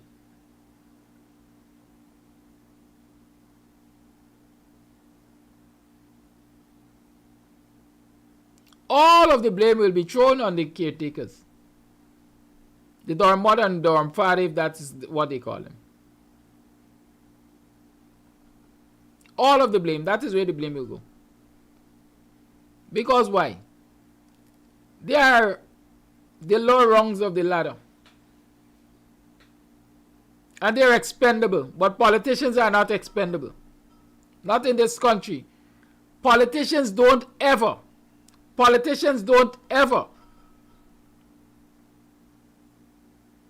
face the music when things go wrong in this country. And you know why that is so? Because we remain a divided people, and we perhaps see politicians as gods. Shania Dal said, I would love to disagree with you about that fire being a distraction for the jailbreak. Because if that fire were to be used as a distraction for the jailbreak, it tells us again how callous the people who are responsible for the management of this country can be. So I beg to disagree. I don't think so.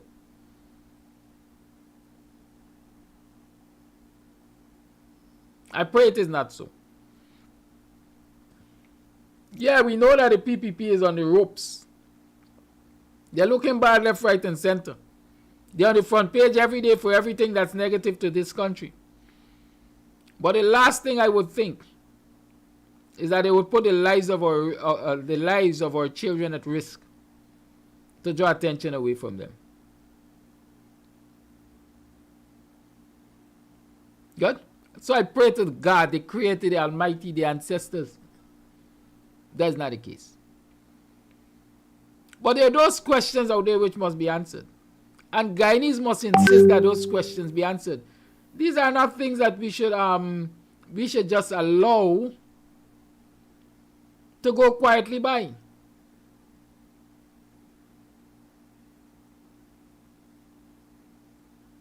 I see the media is reporting on it, yes. But I don't see the critical questions being asked as yet.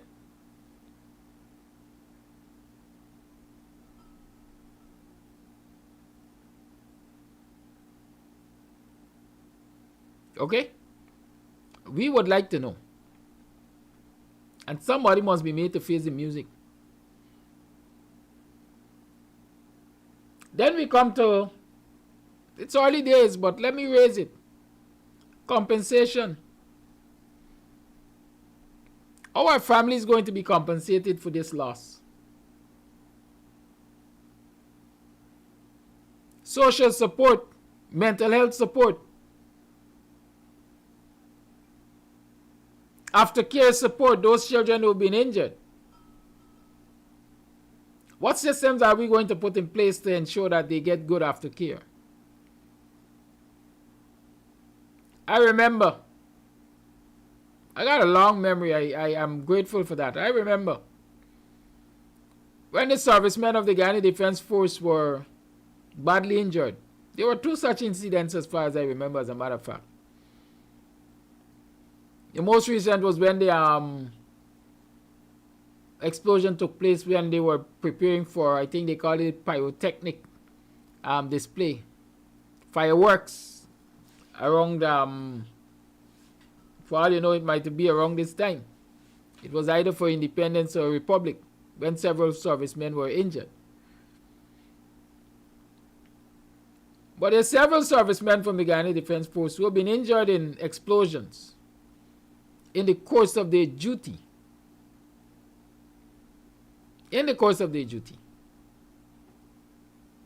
And up until today, have not been able to get the support of the government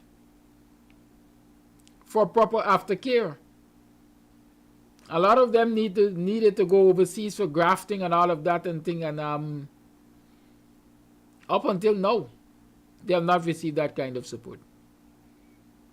So I'm putting it out there that that is one of the things we must start to look at and start demanding for those children who have been injured and who we are praying will make full recovery, will pull through, as we like to say.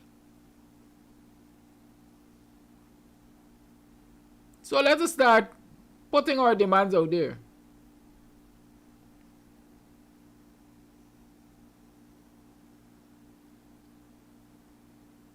I see my namesake, whether fraudulently so or not. Amsterdam, David Amsterdam, asking how this become politics. Well, you can go to the back of the class because I just explained that. It's a sad day for us. Very sad. And unless we take a stand as a people, we are going to get many more sad days.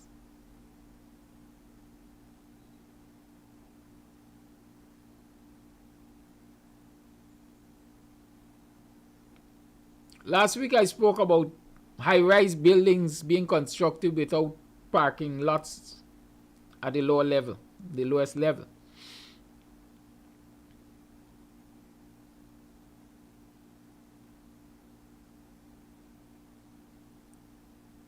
Maybe we need to start examining those high-rise buildings too for safety measures.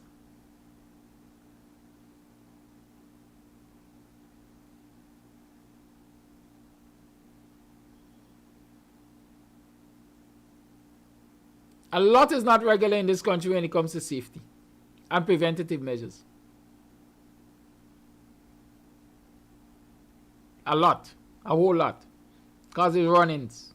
Who know who? How much you could pay to get a fire clearance? Those are things to consider. So maybe the Madhya Dorm's fire is just an eye-opener of what is wrong in this society. And as citizens, we have to demand that it gets fixed. Let's keep our children in our prayers, their families in our prayers. Let us lend a helping hand wherever we can.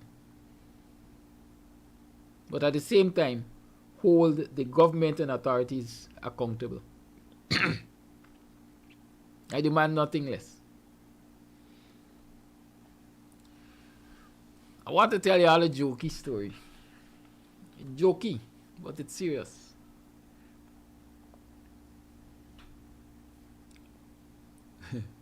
It's 7 minutes past 8 o'clock. How are you tuned to the Guyanese Morning Time? I am your host, the BUXTONIAN, Kidaki Amsterdam.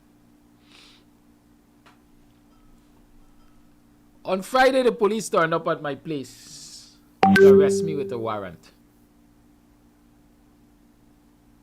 Right? So there was an arrest warrant issued for me.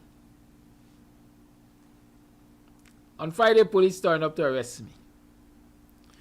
But as fate would have it, I had just left where I was on or where they expected to find me. As a matter of fact, the police and I crossed paths.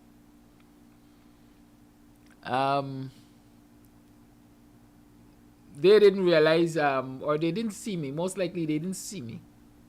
I didn't realize they were actually heading to where I just left.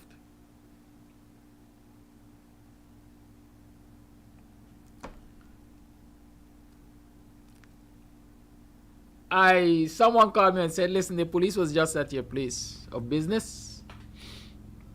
They say they have an arrest warrant for you. I said, okay, I wonder what that is about. A little later, 10 minutes or so, I got messages from my children. The police were here looking for you.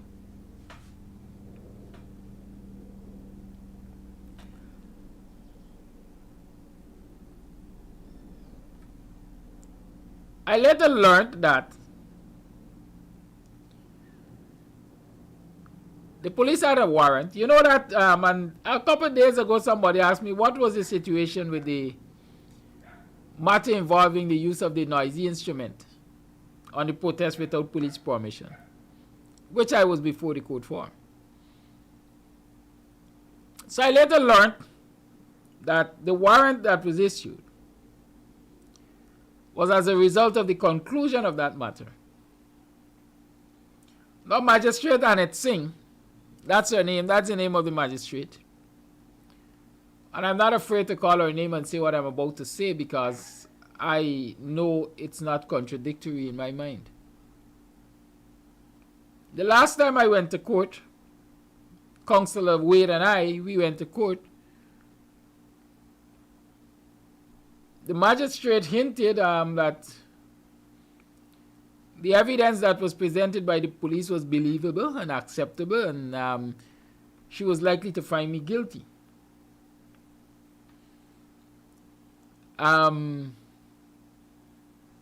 she would have to make her pronouncement in terms of penalty for my guilt.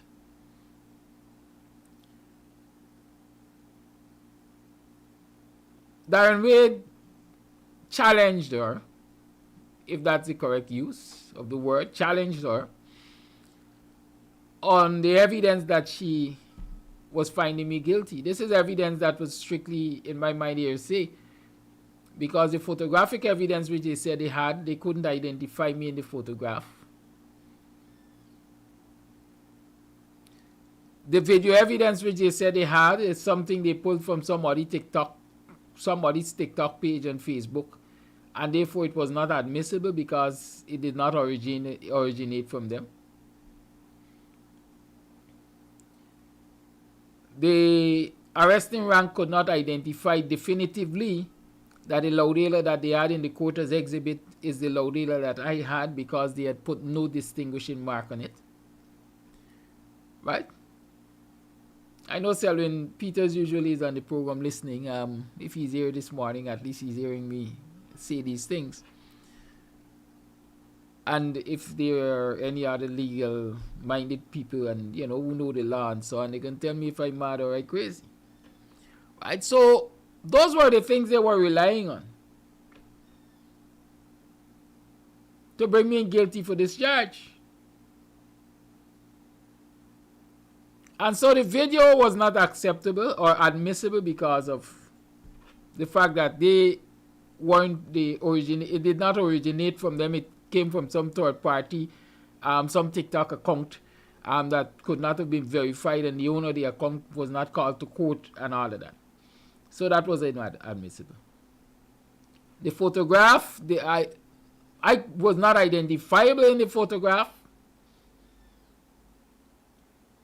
It did not place me on a protest line, as they claim that I was involved in a protest. Right? The magistrate took note of that they couldn't identify me in this photograph. And so she relied basically on the word of mouth testimony of these police officers and all of that to say that she was going to find me guilty. But at the end of that court day, she said to us, she set a new date for trial. And I've been reporting all of this to you, so y'all know.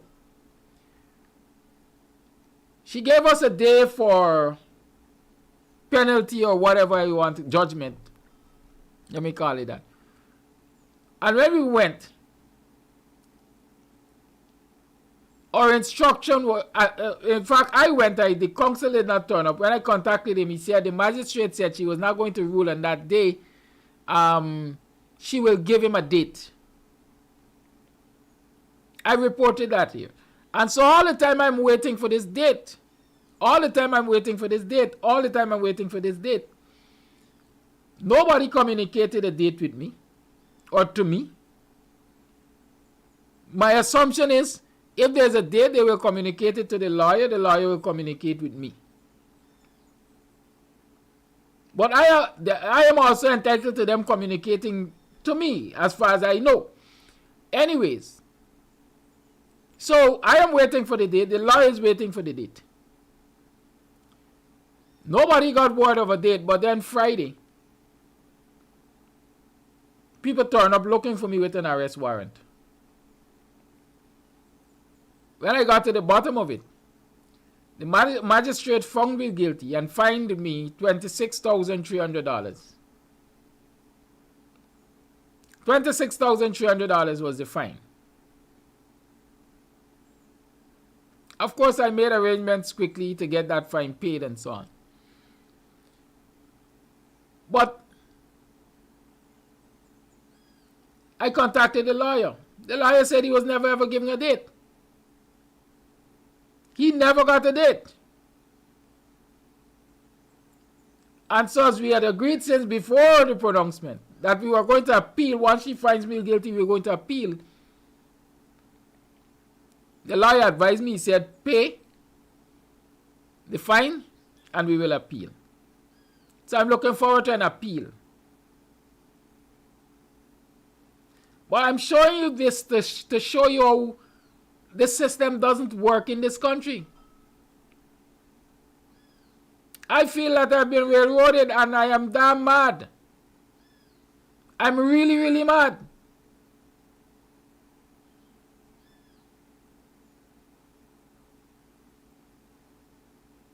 I don't know if Annette Singh, Magistrate Annette Singh, had issued instructions to anybody to inform us of the date.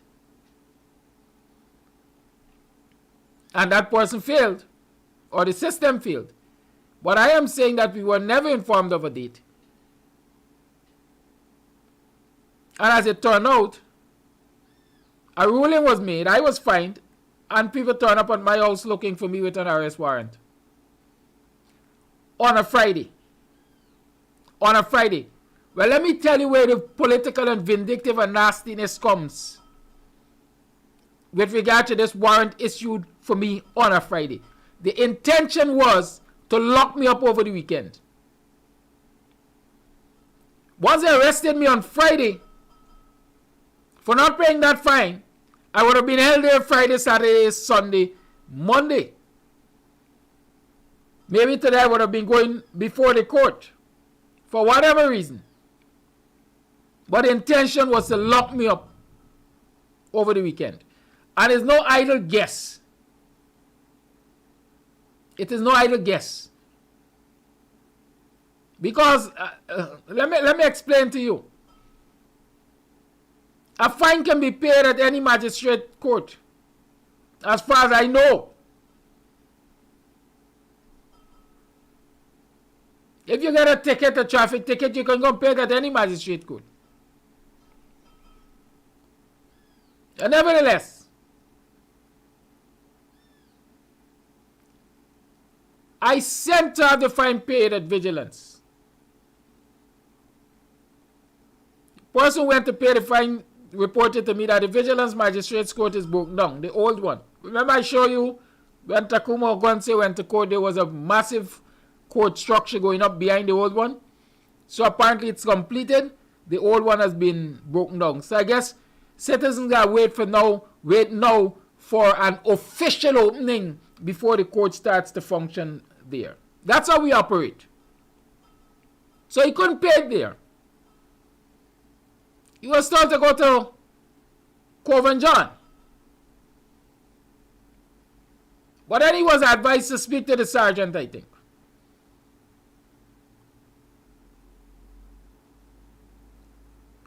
The sergeant made contact and was told that me, Kidaki Amsterdam, must go to Breakdown Police Station. Kidaki Amsterdam must go to Breakdown Police Station. They're not concerned. Their interest wasn't about getting the fine paid. They wanted me to go to the police station. Why? Y'all tell me why. But like I say, when they're reading for you, I just come for them.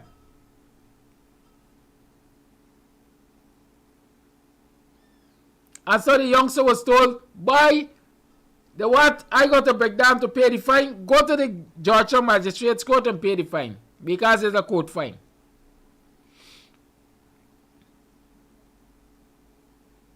The matter was paid. The fine was paid at Georgia Magistrates Court. As I sit here, I cannot tell you.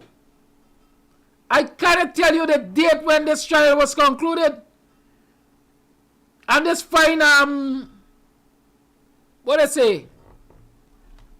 Whatever. Fine.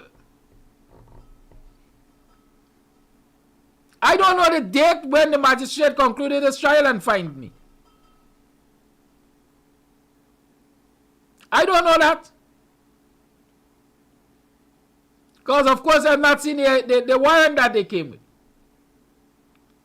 But I'm just showing you, I'm just sharing this with you to show you how politics takes over everything in this country, quite frankly. What do you think? Locking me up over the weekend or so gonna break my spine and cause me not to speak? God forbid y'all gotta kill me.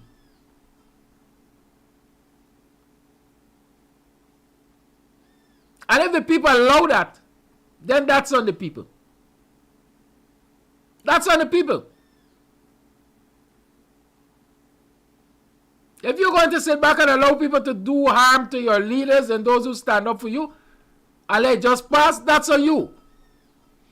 But for as long as I have breath, the breath of life, I will call out this government and the authorities and the agencies and the nasty and wickedness.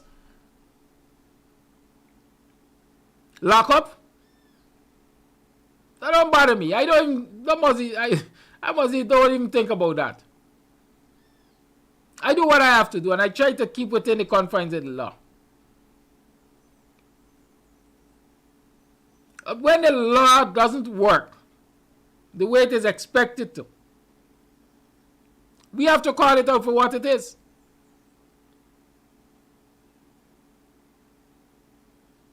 I'm wondering if this magistrate working for a judgeship. But let me not jump to conclusions. I will think I have to find out when this case concluded and why I wasn't given the date to attend court. Because I've attended court every single time the matter was called. Because I had no fear.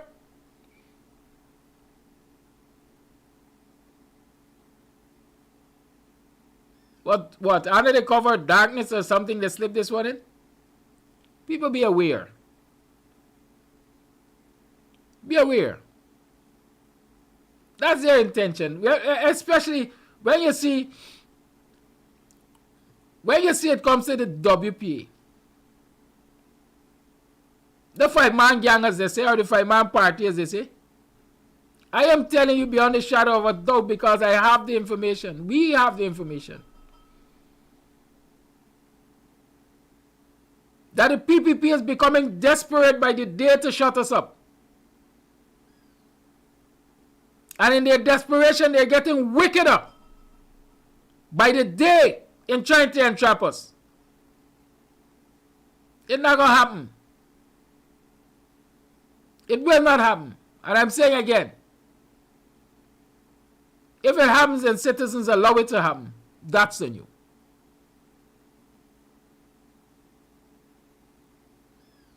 This society is so lawless. Sometimes I don't know. An attorney general giving state agencies bad advice just because he wants to please the supporters of his political party. And the heads of these state agencies know that the advice being given to them is bad. And just because they want to please their political masters, they accept those advice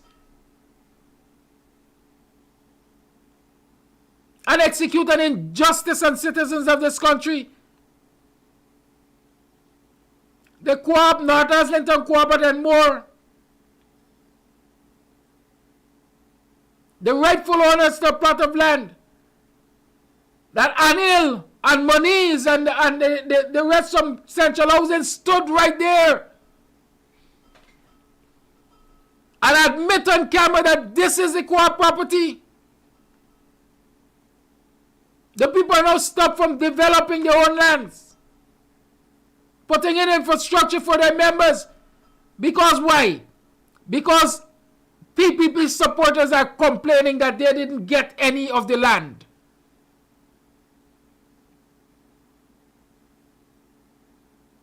And so as an attorney general,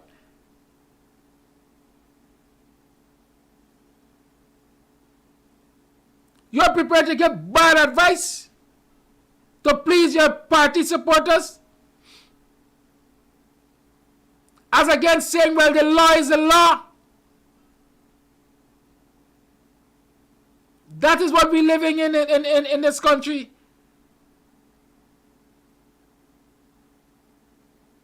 And we can go on and on and on and on. And it is lawlessness like this that has us right where we are. It is lawlessness like this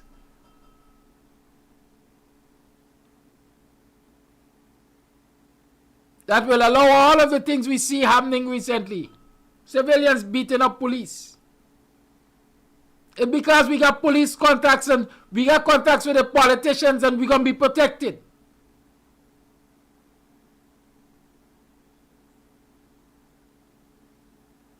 Runnings in prison. Prisoners got cell phone. It is alleged, I won't believe some of the stories you hear. It is alleged that Smalley, for example, was being taken out to get sex. Buy sex. In short, we call it in the city, the man was being taken to pick a fare.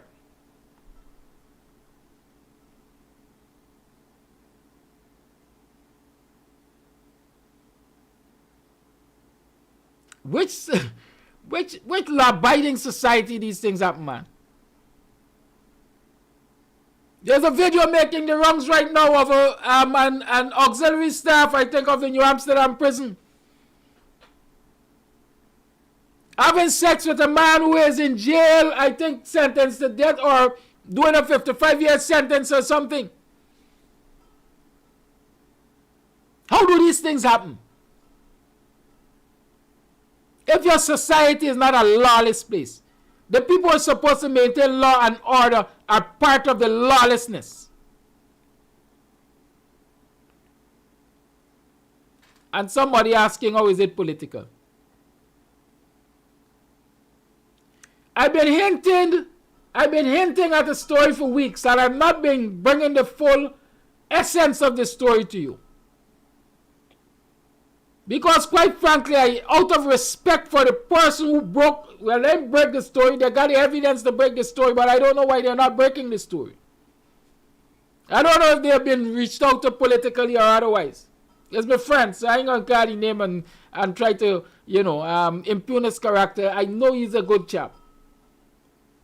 But I know he has been sitting on evidence for several weeks now that a nephew of a minister of government was arrested with an illegal firearm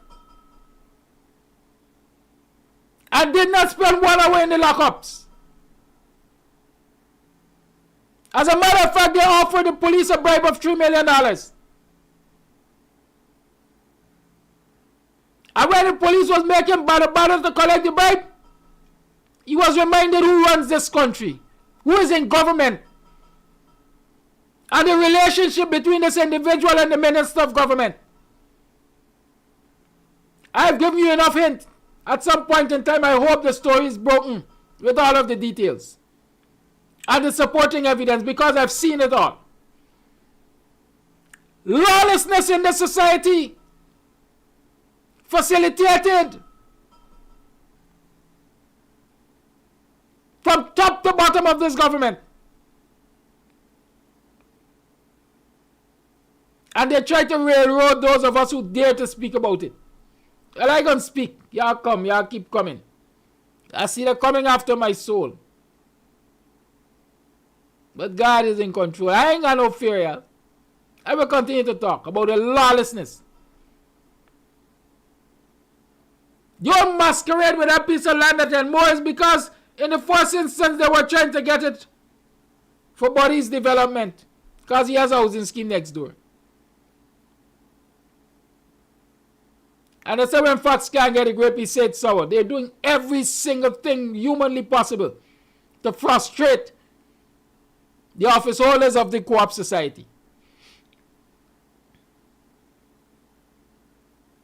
But well, even the members of the co-op apparently want to sit back and allow the wickedness to happen to them. People have to learn to start to take a stand. Give them a chance.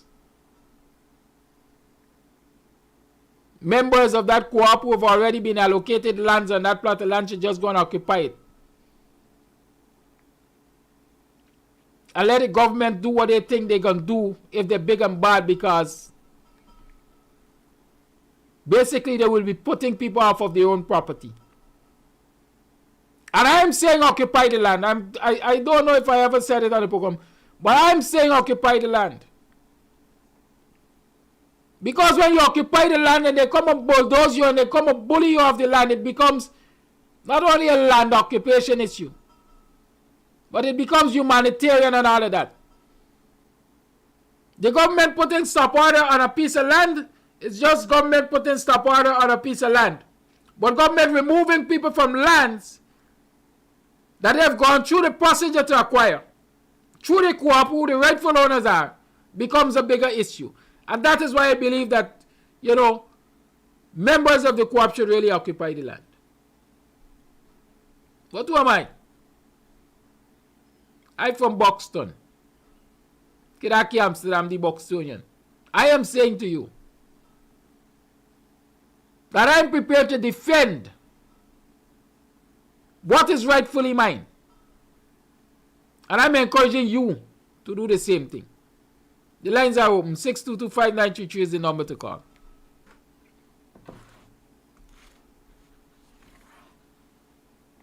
is the number to call. The lines are opened.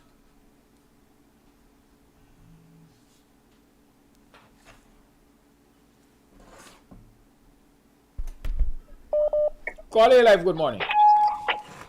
Yes, good morning, Mr. Amsterdam. A wonderful Monday to you. I am sorry that we have to be in this sad state in Guyana, but my condolences to the family and friends of the children that perish and those that are in recovery. I want to say that the government should stop playing politics with Guyanese life, because you know what? That building looked like it had a lot of fire violations. You're not seeing anything like exit points and those things that you would have mentioned. And another thing, they need to invest in the fire service, because as you keep seeing, the fire tender was going, water run out, they had to go miles for water, come back. So they need to invest in the fire service. And, you know, just a little observation, the fire service, when, like in other countries, when they go on a scene, is the fire ambulance and police would go together, and they have every equipment, crowbar, chainsaw, everything that they could like break down whatever wall. So I'm thinking Act 2. And another thing, another issue is with Anna, the thing that been making rounds with the bombery thing in Pleasant. I think that's very sad, and it's only our people would go to the length to embarrass us and to give the other people something again, because I'm certain that they out to get her, and she needs to be careful. I pray that God would look over and Guyanese will be comforted, and we need to get to the bottom of this whole thing that went down where 20 children perished. You have a good day, and God bless us always. Thank you. Thank you for your call.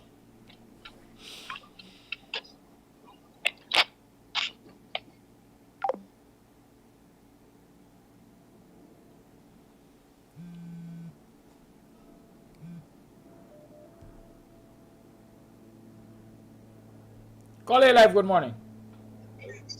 Morning, Kadaki. My sympathy go to the family of those kids.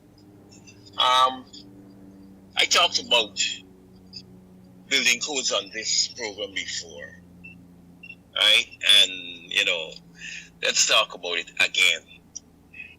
The countries that I've worked in, right, in the construction field, commercial air conditioning, etc., right? One of the things when a new building is going down, right, is being built, everybody has to come together. The architect and everyone has to come together. And when the building is being built, all safety systems has to be put in place and tested. Take, for example, like a place like that has to get sprinklers. Got to get a fire suppressant system which work with the sprinkler. Has to get things like fire damp. In case a fire starts XYZ place, it automatically shut that fire and contain that fire in that space. Right? All public buildings supposed to have these things. Yes, we got building codes in the country, but is it being enforced? And as technology improves, you have to constantly revise your building codes. I'm sure those building codes in our country is archaic with fire bucket, etc. Right? I am sure, right, that nothing has been revised and buildings are being constructed over and over and over again. And yeah, the same thing, there's no fire escape. You should have fire escape routes with safety doors. In case the kids push it in the night, it's going to alarm. But when there's a fire, you could afford to escape through there. Right?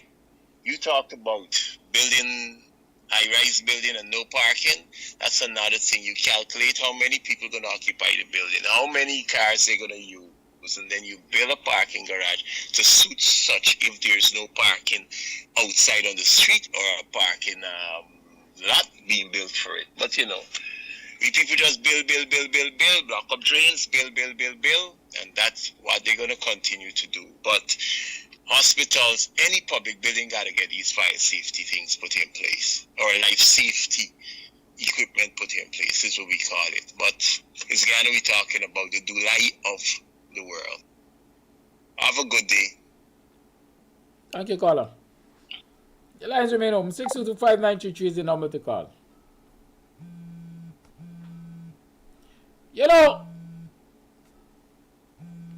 Somebody is asking me if it sounds like true that they decline Smiley to pick a fear.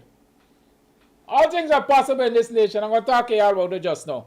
Call A Live. Yeah, good morning, Kadaki. And to the entire country, a pleasant good morning. And condolences, heartfelt condolences, goes out from me to the entire community. You were talking and you say that the children who go through the fire, I could tell you, I went through a fire where I lost my home. And it was so, that fire left me at a point that I could not have stemmed the naked fire. I had a time I had to get a Chinese stove, and this stove used to suit up and throw the pot, and I fling it straight out. And that fire will remain with those children. In Guyana, even under the world at large, when you get intensive burns, the scar tissue that remains, some of them don't ever be removed. So those children are going to be scarred. The last column made valuable points with the buildings. They are building a lot of buildings. They claim that they have engineers and so. And if you're an engineer outside, you have to maintain the building codes and all what he said, it is so true. But in Guyana, friend gonna give a friend a project and they just put it up blam, not looking out for things like fire with escape points and different things. The buildings, they build it so concise that you have nothing. Then you put up grills. When you put up grills, that means that in cases of fires, the car grills just lock first, early.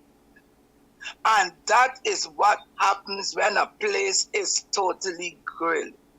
I don't know. I'm sorry.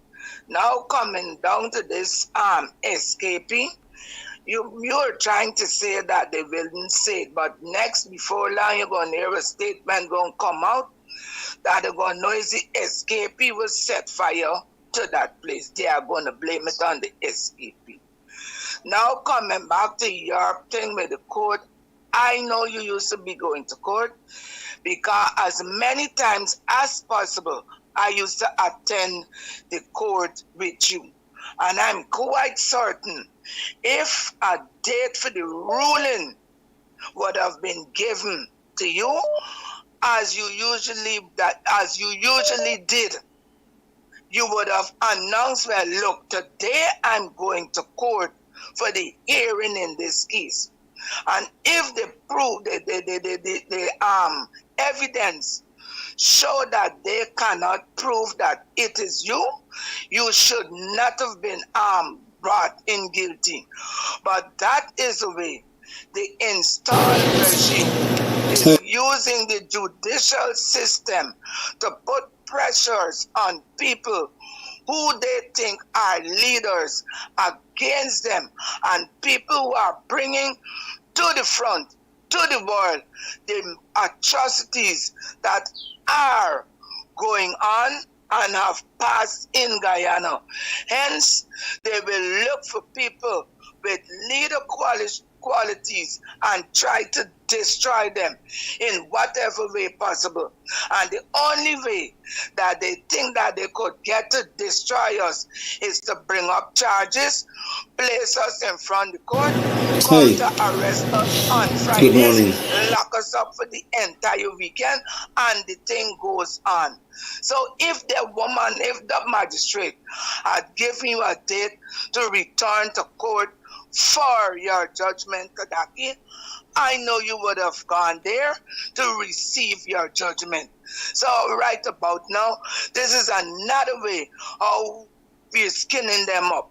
And they thought that they would have been able to get you locked up for the weekend so that we could not have this program another day to inform us on what is going on in this country.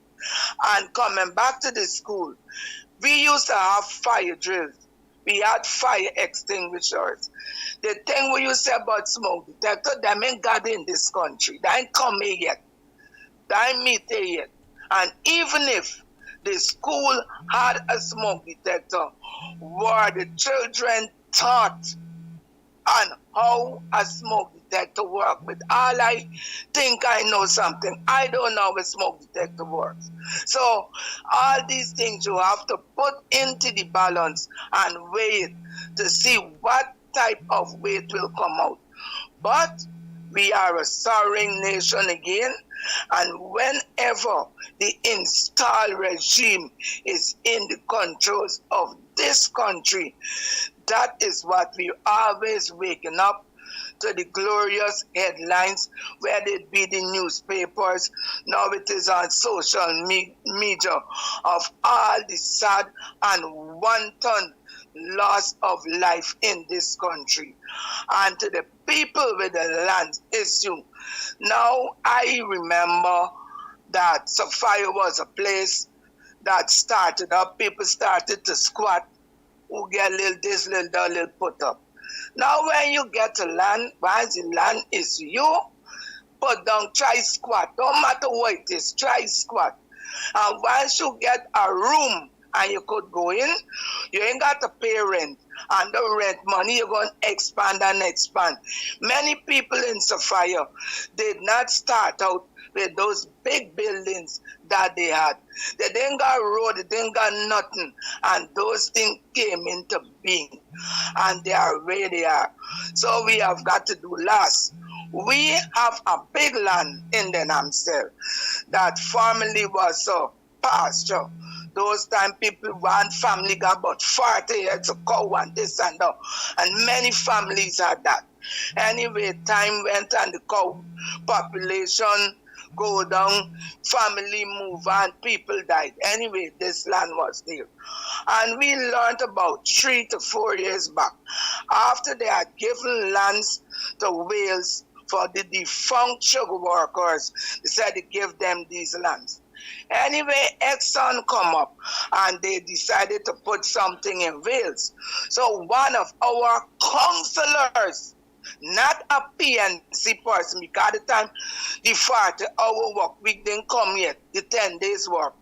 He was inclusive with people from Wales to bring a set of cows to be mined in our pasture, and we wanted the pasture for housing.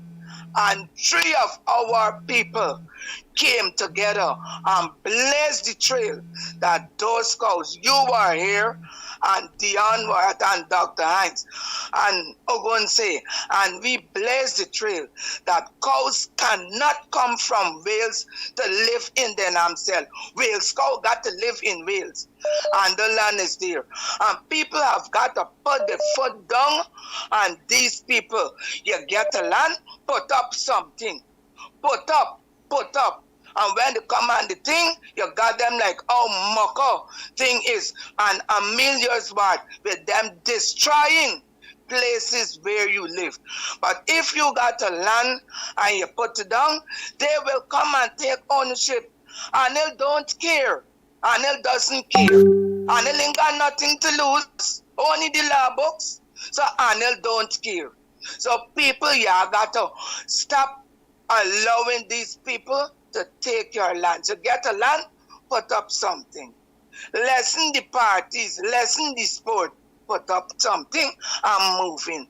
Don't matter what your neighbor gonna say. Don't matter what the people gonna say. Eventually, you're gonna go in a small place, and once you work daily on a daily basis, you're gonna end up having a big place. Bye-bye. Thank you.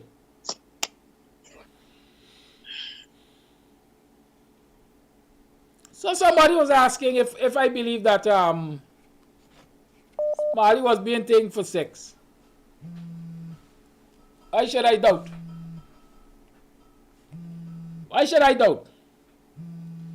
In Guyana, the price is right. That's what we play. Can you remember there was a young man who it was alleged escaped from the prisons when he made several videos explaining that he did not escape, but he had paid $5 million for his freedom? Y'all remember that? They claimed he had escaped. And when he got, as I would say, far enough away, out of the borders of this country, he started sending videos explaining that he did not escape, but rather he paid $5 million for his freedom.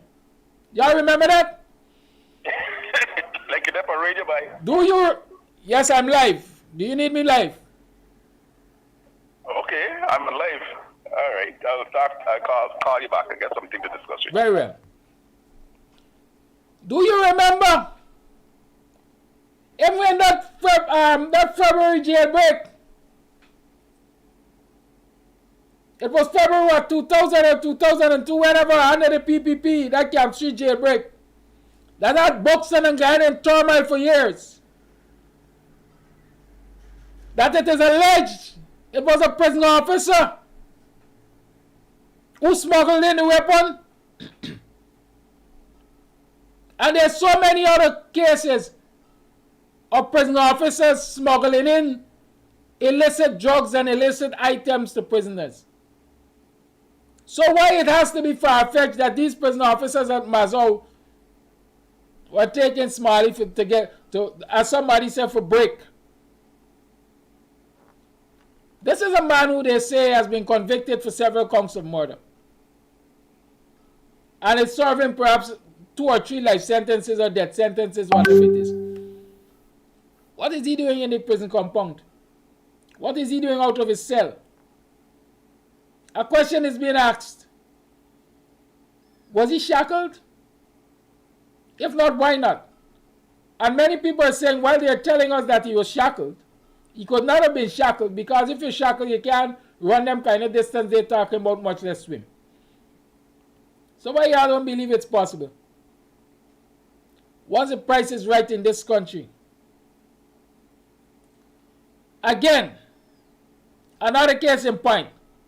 The sex tape coming out from New Amsterdam. This is a person there for murder. How is it as the Jamaicans say, right under my nose, he was getting access to sex? And not only sex, but smartphone to record it. And internet to release it into the public domain. How? And you're still asking if I believe it? Yeah, I believe it. Because I know I'm living in a society where the price is right. Once the price is right, you get what you want. This is the game we're playing. The lines remain open. 6225933 is the number to call. I think there's some voice notes. Let me go to them. And I'm told by one who I have great respect for, when it comes to police and police business, even if you're fined, you are to give them, you are given time to pay the fine. And it is on the expiration of that time that they get to issue an arrest warrant for you. So imagine that. I was found guilty and fined so long ago that the time expired, and I still don't know the date. Call it live, good morning. Yeah, Karaki. It's a painful morning. I want to change the subject just for a quick second. I want to know why there are so many school fires in Guyana. I'm overseas and this is painful. Even the school I went to, North Ronvet Multilateral, what is going on? Something is wrong. I don't know, but hey, this is painful. That's it. This is very, very painful. And it's symptomatic. Something is going on. All right? Thank you. Anyway, I'm going to leave it here. Call it live, good morning.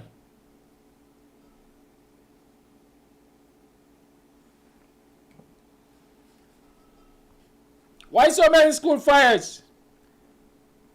A lot of schools are sitting on prime property, prime lands.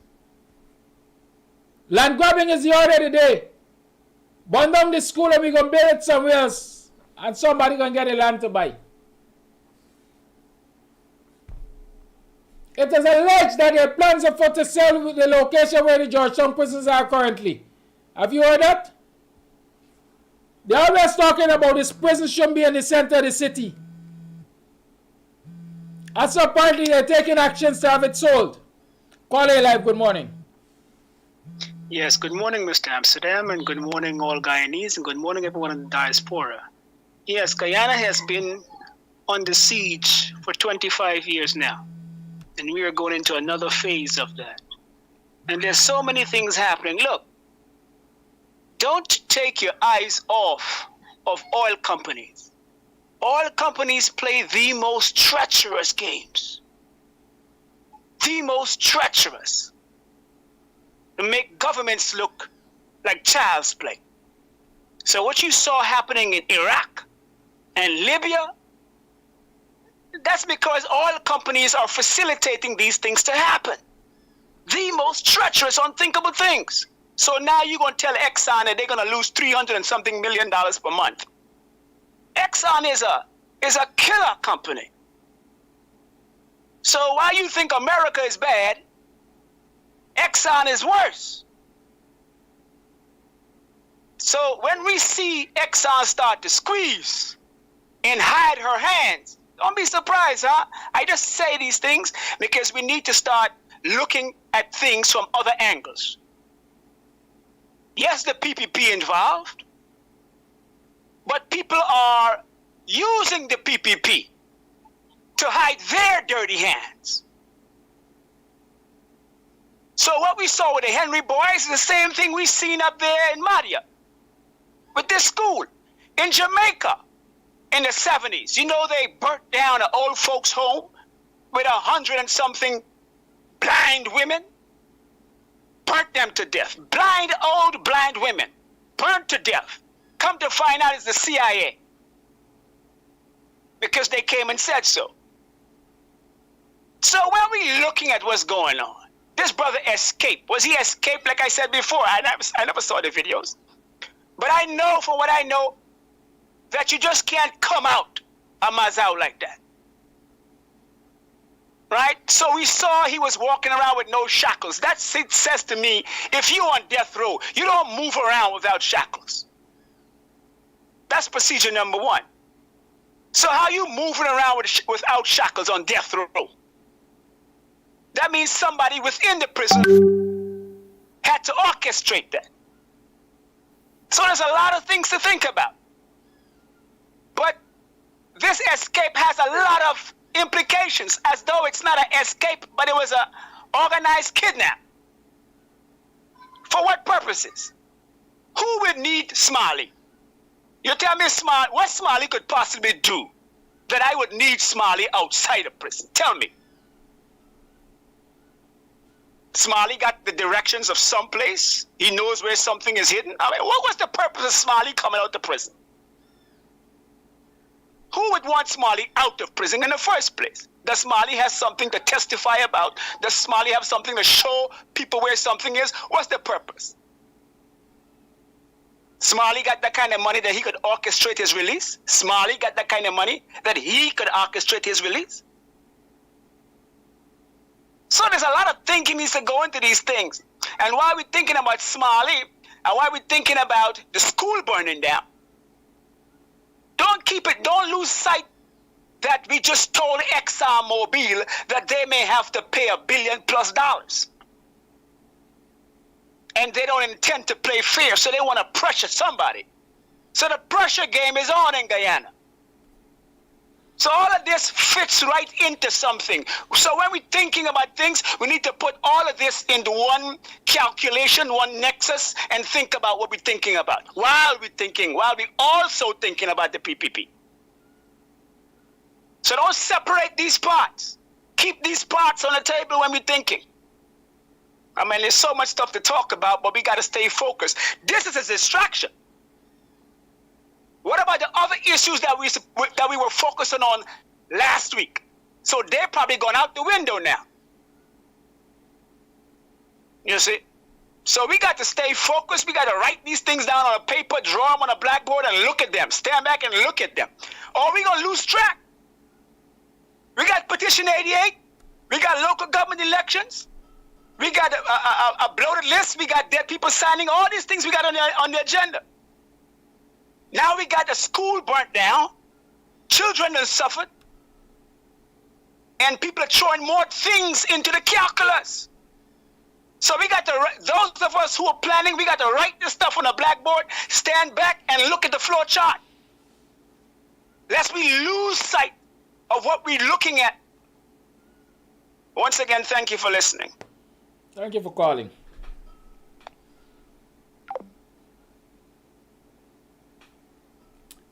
I have a video that was sent to me, well, a link that was sent to me about a resident of the area giving his take on the Madia issue. Let's play it. It's about 15 minutes long, but I'll give you the extra time. I want you to listen to it. I have not listened to it myself, but I'm trusting that we will learn from it. Last night I witnessed, along with hundreds of other Madians,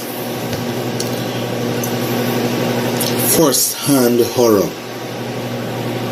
I saw a building in Forno gutted, while secondary school students, girls,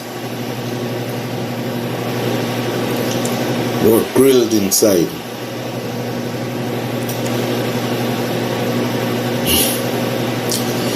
Struggling to get out. I saw bodies piled up by the back grilled door. I saw holes in the concrete structure as the firefighters made efforts to rescue some of those girls.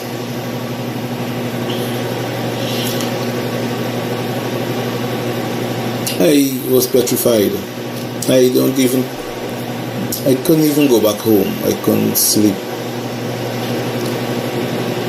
Eyewitnesses who were there long before me, and they said that there were screams. There were screams of agony and anguish. I saw people crying, holding their heads as the fire raged, destroying the remains of life and future. As a parent, I was eaten up inside. I was torn up inside. To think that our brothers and sisters from across the mountain who has sent their children to seek formal education at the secondary level would be receiving news of the death of their children, locked up in buildings to secure the reputation of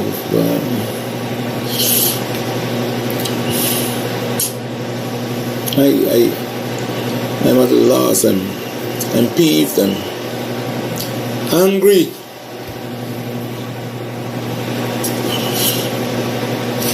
You know, if private parents had locked up their children and went out and the house caught a fire, you know what the authorities would have done to them, what they do to people like that? And then here we have the authorities. And I understand that the dorms, the female dorms and the male dorms are overcrowded. I saw hammock in areas where the fire didn't scorch, and I saw bulks in those hammocks, suggesting to me that either they are clothes or bags, but it's night, and I want to suspect it was somebody's child. You know, there are a few things that we have to take into consideration. This is an election period, and the government has been concentrating. I mean, they have had 3 years, they have had years to look into this thing. There's a fire station on the Pataro Road at 111 miles that was built some years ago. I think it was built by the former government, the APNO AFC government. The fire station in Pataro Road. And it has employed a lot of young people from Madhya. And then there's a place not far from Congress House called Danju Hill, where there's about 11 houses. It was more 3 families in that area that dominated that hill. But then recently, a political activist and a candidate for the local government election, who was also defunct, I should say, regional councillor for Region 8 and a businessman, bought a piece of land up there. And the Honorable Bishop Juan Edgel came up, and I don't know what influenced his decision, but he spent over $20 million building a concrete road 8 inches by probably 20 feet. 8 inches thick by 20 feet wide. Somewhere around there. I might be wrong. But I'm quite certain that over $20 or $30 million was spent for the construction of that road. And I'm quite certain that if the Honorable Bishop had gone to the town council that the people elected that they would have told him building the Potaro Road from the fire station to wrong turn here was a better option, because the majority, this road runs through Madhya. And you have over 300-400 persons plying that route almost every day. People divert from the road because it is bad, and they drive up Republic Avenue and come down the road here at wrong turn to cut out that bad road. But every day the fire service, the fire station, the truck, the fire tender have to drive through all of those craters to fetch water. And the fire service, the fire station is close to Republic Avenue. But not far from the fire service, the fire station, there's a creek. But the road is very, very bad. So the fire tender has to drive all the way up Republic Avenue, come down the road, and then go a good way off to get water, and then travel back there and go into the dorms compound. There's a huge hole there. Tonight people said the fire service, the truck would turn over, but the skilled driving of the fire officer made it possible. Why is it that the Minister of Marine Affairs, who visits this community every single week to undermine the municipality, to undermine the mayor and town council, she visits without informing of her presence? She's not a person of protocol or ethics. Every weekend the minister is up here. Every weekend she's seen in the club, at the slots, gambling. Her children, her responsibility. Amerindian children from across the North Pacarinas are housed in the dorms. Those children died tonight. And I'm wondering, what will be her excuse? Why are those children grilled up? Priya, what is your excuse? They recently gave out 4 contracts for in excess of $4.5 million each to candidates for local government elections. They give out contracts to those persons without informing the municipality, without seeking guidance from the municipality. They just give them out. But let me tell you something.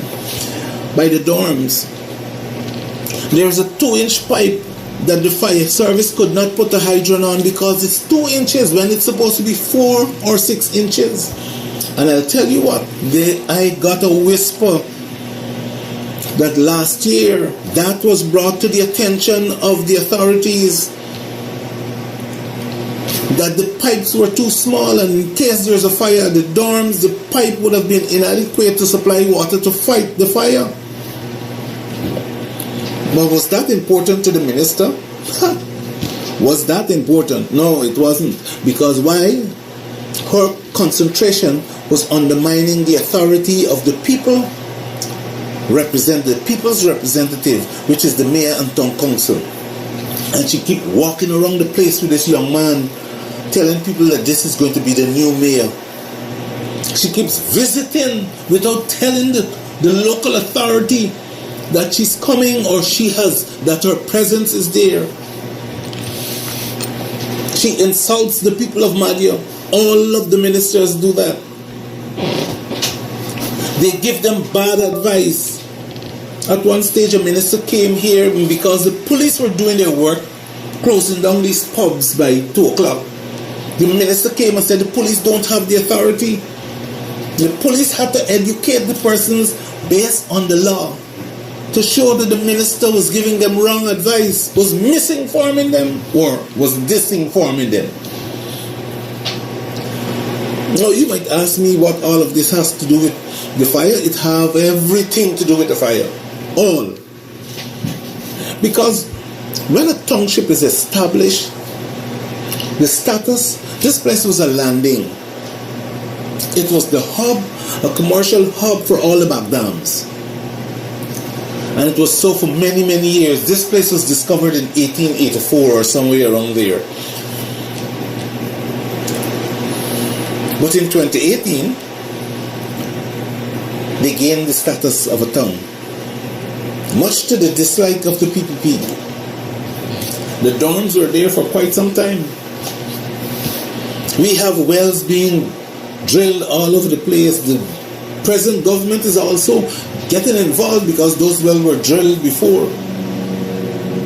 And they allow a pipe, a 2-inch pipe, to run to supply hundreds of children at the dorms. A hydrant can't go on a 2-inch pipe. It made it difficult for the fire service. The fire truck, the fire tender can't ply the route that is closest to water because the road is bad, because the government thought or thinks that building a road to the young man's house lot that he bought on Danju Hill is more important than those children in the dorms. Local authority prioritize based on the need of the community. So when the big bullies come in and want to show that they control the oil money and they can do what they want, paying out monies to persons, $140,000 for membership per year, giving out $30,000, employing community service officers that was designed for Amerindian villages, employing those persons in the township, giving out buses and tractor trailer to people within the township, not to the municipality who needs it to earn revenue, to develop the community. Neglecting to give the village, the municipality royalties. So all this gold coming out of Madhya, that's a lot of gold coming out of Madhya, and they only give the municipality $18 million a year. And for your information, this is the 5th month and they haven't given the municipality a single cent in subvention. This is what this wicked PPP government is doing to these people.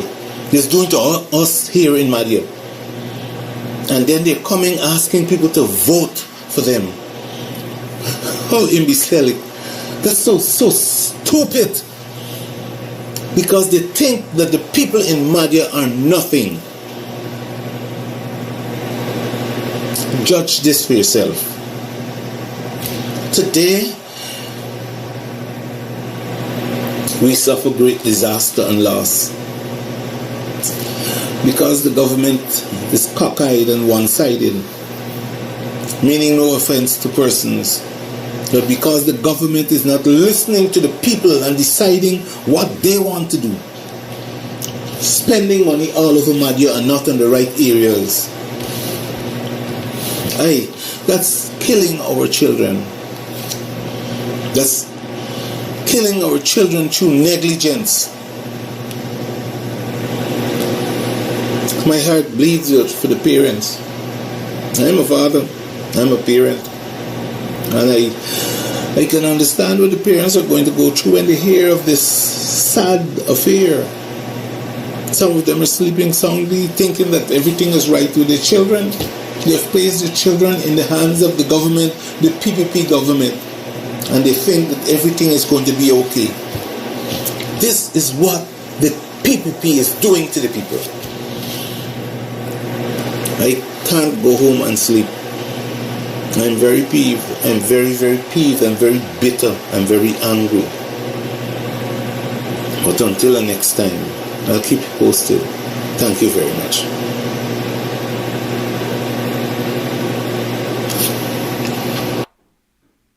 You heard it for yourself. Now, Mr. Amsterdam said, what I can say is that from a person on the ground, similar questions have been asked. Similar weaknesses have been pointed out. Yeah. Build a road to some friend and coney place instead of invest in the community for everybody's benefit. That's what we have for governance. How sad.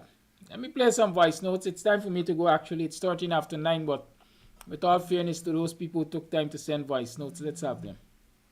Good morning, Mr. Amsterdam. Good morning, viewers. You know, it's very sad what is going on in Guyana. You know, that fire that gulf the school. And, you know, life is lost. It's very sad. I don't think the government is doing enough to help the poor people. They're not doing enough. When you think it's getting better in Guyana, it's getting worse by the day. It's a sad situation, and you know, Guyanese have to hold the government accountable. Only hope people can find some peace, and the condolence to the loss of those kids, the condolence to their family. It's very, very sad. Guyanese, you guys need to wake up. Wake up. It's getting worse by the day. It's getting worse by the day. Kadaki, good morning, and morning to your viewers. This will happen here is to show blatantly how the cabal and them that operating and managing most of the organizations or the different entities in the country, you know, they don't look at looking after things which is priority and on a long-term basis. In the sense of safety, security, everything is wishy-washy. Look, the other day they were exposed with the school at Hans Grove with simple garbage. They're so cheap and mean and biased, you know. And without somebody raising alarm, they're making a move to do nothing. I tell this cabal, man, it's real cool people, man, and that's how they think. And they get job, you're bubbling yourself around the place and talking about who this and who that, and he controlling here, and he could do this, and fooling the people and talking instead of trash. That there is supposed to be a normal drill exercising. It is 3 times a year, or every month, or every 3 months, you have fire drills because they grill the place. Furnish the place with fire extinguisher. You have the fire department going in and monitoring the fire extinguisher, make sure that it's up to date, the safety and all, everything is up to date. It's checked and regularized with the data on it, with the PSI and the pressure, the pin is in place, safety. I know when I was at Technical Institute, at the school, secondary school I've been to, we used to have fire drills. If it's 3 times a year, because the building was a 3-story building and was a wooden building, the fire department used to come in and they used to have fire drills, all evacuation drills. You understand? And that didn't happen in there. Everything break down. The discipline break down countrywide. I tell you. And more is yet to come. Once them people die there, it's not going to happen. And more is yet to come. I tell you, them man isn't looking after what things is priority and discipline and maintaining some integrity inside the country. And they're looking after, man, look. Little more, man. Little more. Kidaki, good morning, viewers. This morning my contribution is I don't know how to describe it, but I am saddened by the loss of those students with that devastating fire. I pray with the others that were injured, and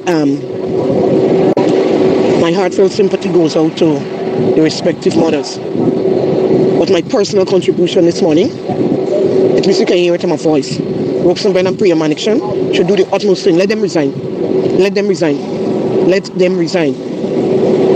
And Guyanese people should call upon them to resign. That's my contribution. Priya is just interested in getting her 5-star hotel finished. She cares nothing about people's children as a Minister of Education. She should go. Priya should go. Ben should go. Something should happen. And I agree with you when you say heads must roll. Let her resign and let's do our investigation. That's my take. Hi, good morning, Kadaki. Last week when you spoke about the high-rise buildings, I was tempted to call, but I said, no, I'm not going to call. The question that I have, what is the water pressure like onto in Georgetown? Since this government came back to power, they did all their best to destroy the water system in Georgetown in order that their friends and cronies can develop the bottling industry. You have no water pressure that can reach to these in these high-rise buildings that they are building in Georgetown. Those high-rise buildings is nothing more than a death trap being created by the PPP. Maybe their form of development is to develop what I call a bottle brigade. to out fires in these high-rise buildings. You have a bunch of criminals masquerading as a political party in Guyana and don't care a damn about the lives of Guyanese people. Morning, Kadaki, and morning, all viewers, listeners. Today is a very sad day in Guyana. A very, very sad day. My heart is bleeding for my country and my country people. I'm hurt to see what happened, the tragedy that happened with all those kids losing their life. It's unacceptable. And I'm gonna come with the politics side of it. Ali need to go. Ali need to go.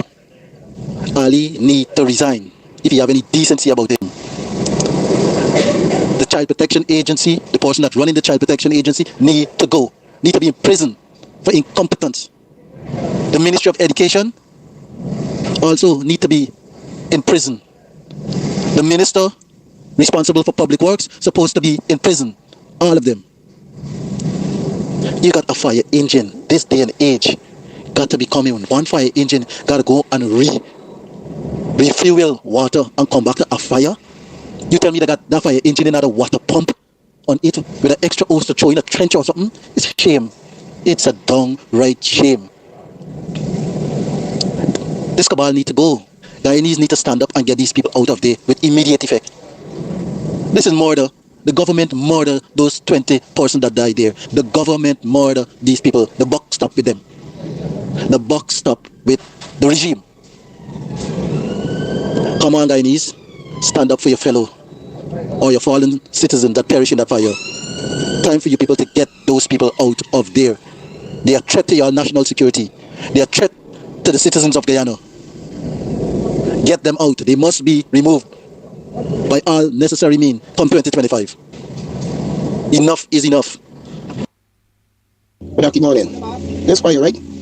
They had a security guard at the building. We couldn't say that open the door with the key to the door. Why they got to be locked up like that, grill up like that? They may got security at the location. Yeah, man, there's something going on there. I got security. Or they all enjoying there without security, man. Something wrong there, man. Alright, Clarky, this make point this morning. The security supposed to be there. Or they got security there. Well, you know, the only security they had is those locks. Because if our mother and father go home and sleep, who knows? I don't know. I'm just asking these questions like everybody else. But the reality is, you got a lawless government. And the state is in lawlessness, and it's lawlessness we're reaping. You know? I'm going to play this song, a song for Guyane's children. It was a special request from one of our youngest, or not one of, from our youngest viewers as far as I know. I totally admire this young lady. She looks at our program every day and she makes her contributions. And today she says we should play a song of Guyane's children for those who have perished. Born in the land of the mighty Orano, land of red rivers and far-stretching sea, so like the mountain, the sea, and the river, great, wide, and deep in our lands will we be. Onward, upward, may we ever go, day by day in strength and beauty grow, till at length we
tuned to the Guyanese Morning Time. It is now 9 hours 23 and it's time for me to wrap up. I have one voice note I was unable to play so far. I'm trying to get it played. And so,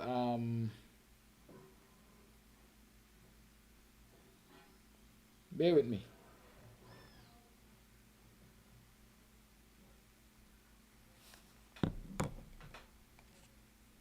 Come on, man, like you want to change my mind. Kidaki, good morning. First of all, I would like to send out my deepest condolences to the parents, the relatives and friends of those 20 beautiful souls that lost their lives at Madia. I myself am a father of 7 kids, and I always say, my child must bury me, I must not bury a child, so I know what is going on with those parents. But you hit the hammer on the right nail. When you have a wicked government, all these things happen to the citizens. And I am hoping that all of my brothers and sisters of all race, the Indians, the Chinese, the Portuguese, the Americans, and everybody, realize that this government is causing a lot of pain and distress and hurt on this nation, right? And try to get rid of them, to see the back of this government. This government is so nasty. They put down a set of nastiness. We don't even know why Smalley's out. And I could assume that this government is involved in Smalley's release, because not escape is released. For some reason, Smalley's out there, and I could put me up in the black. This government is involved in that. Kidaki, I'm hoping that my Indian brothers and sisters especially become conscious of what is happening in this country and what this government is doing to all of us as Guyanese citizens, and get the will of these people. These people, like Sherrod Duncan said, they're real crasses. Crasses, that's what they are. Later. Thank you for that voice note, and thank you for tuning in to today's program of Guyanese Morning Time. Do join Dr. Hines this evening for Politics 101, and I'll be here tomorrow morning again for us to continue to talk about the things that are happening in this country. Guyanese Morning Time will be here tomorrow, same time, same place. Spread the word, share the live even as we go off now. Keep sharing the live. Let people know what's happening and, benefit from the varying analyses that have been done. Talk to you later. Be safe.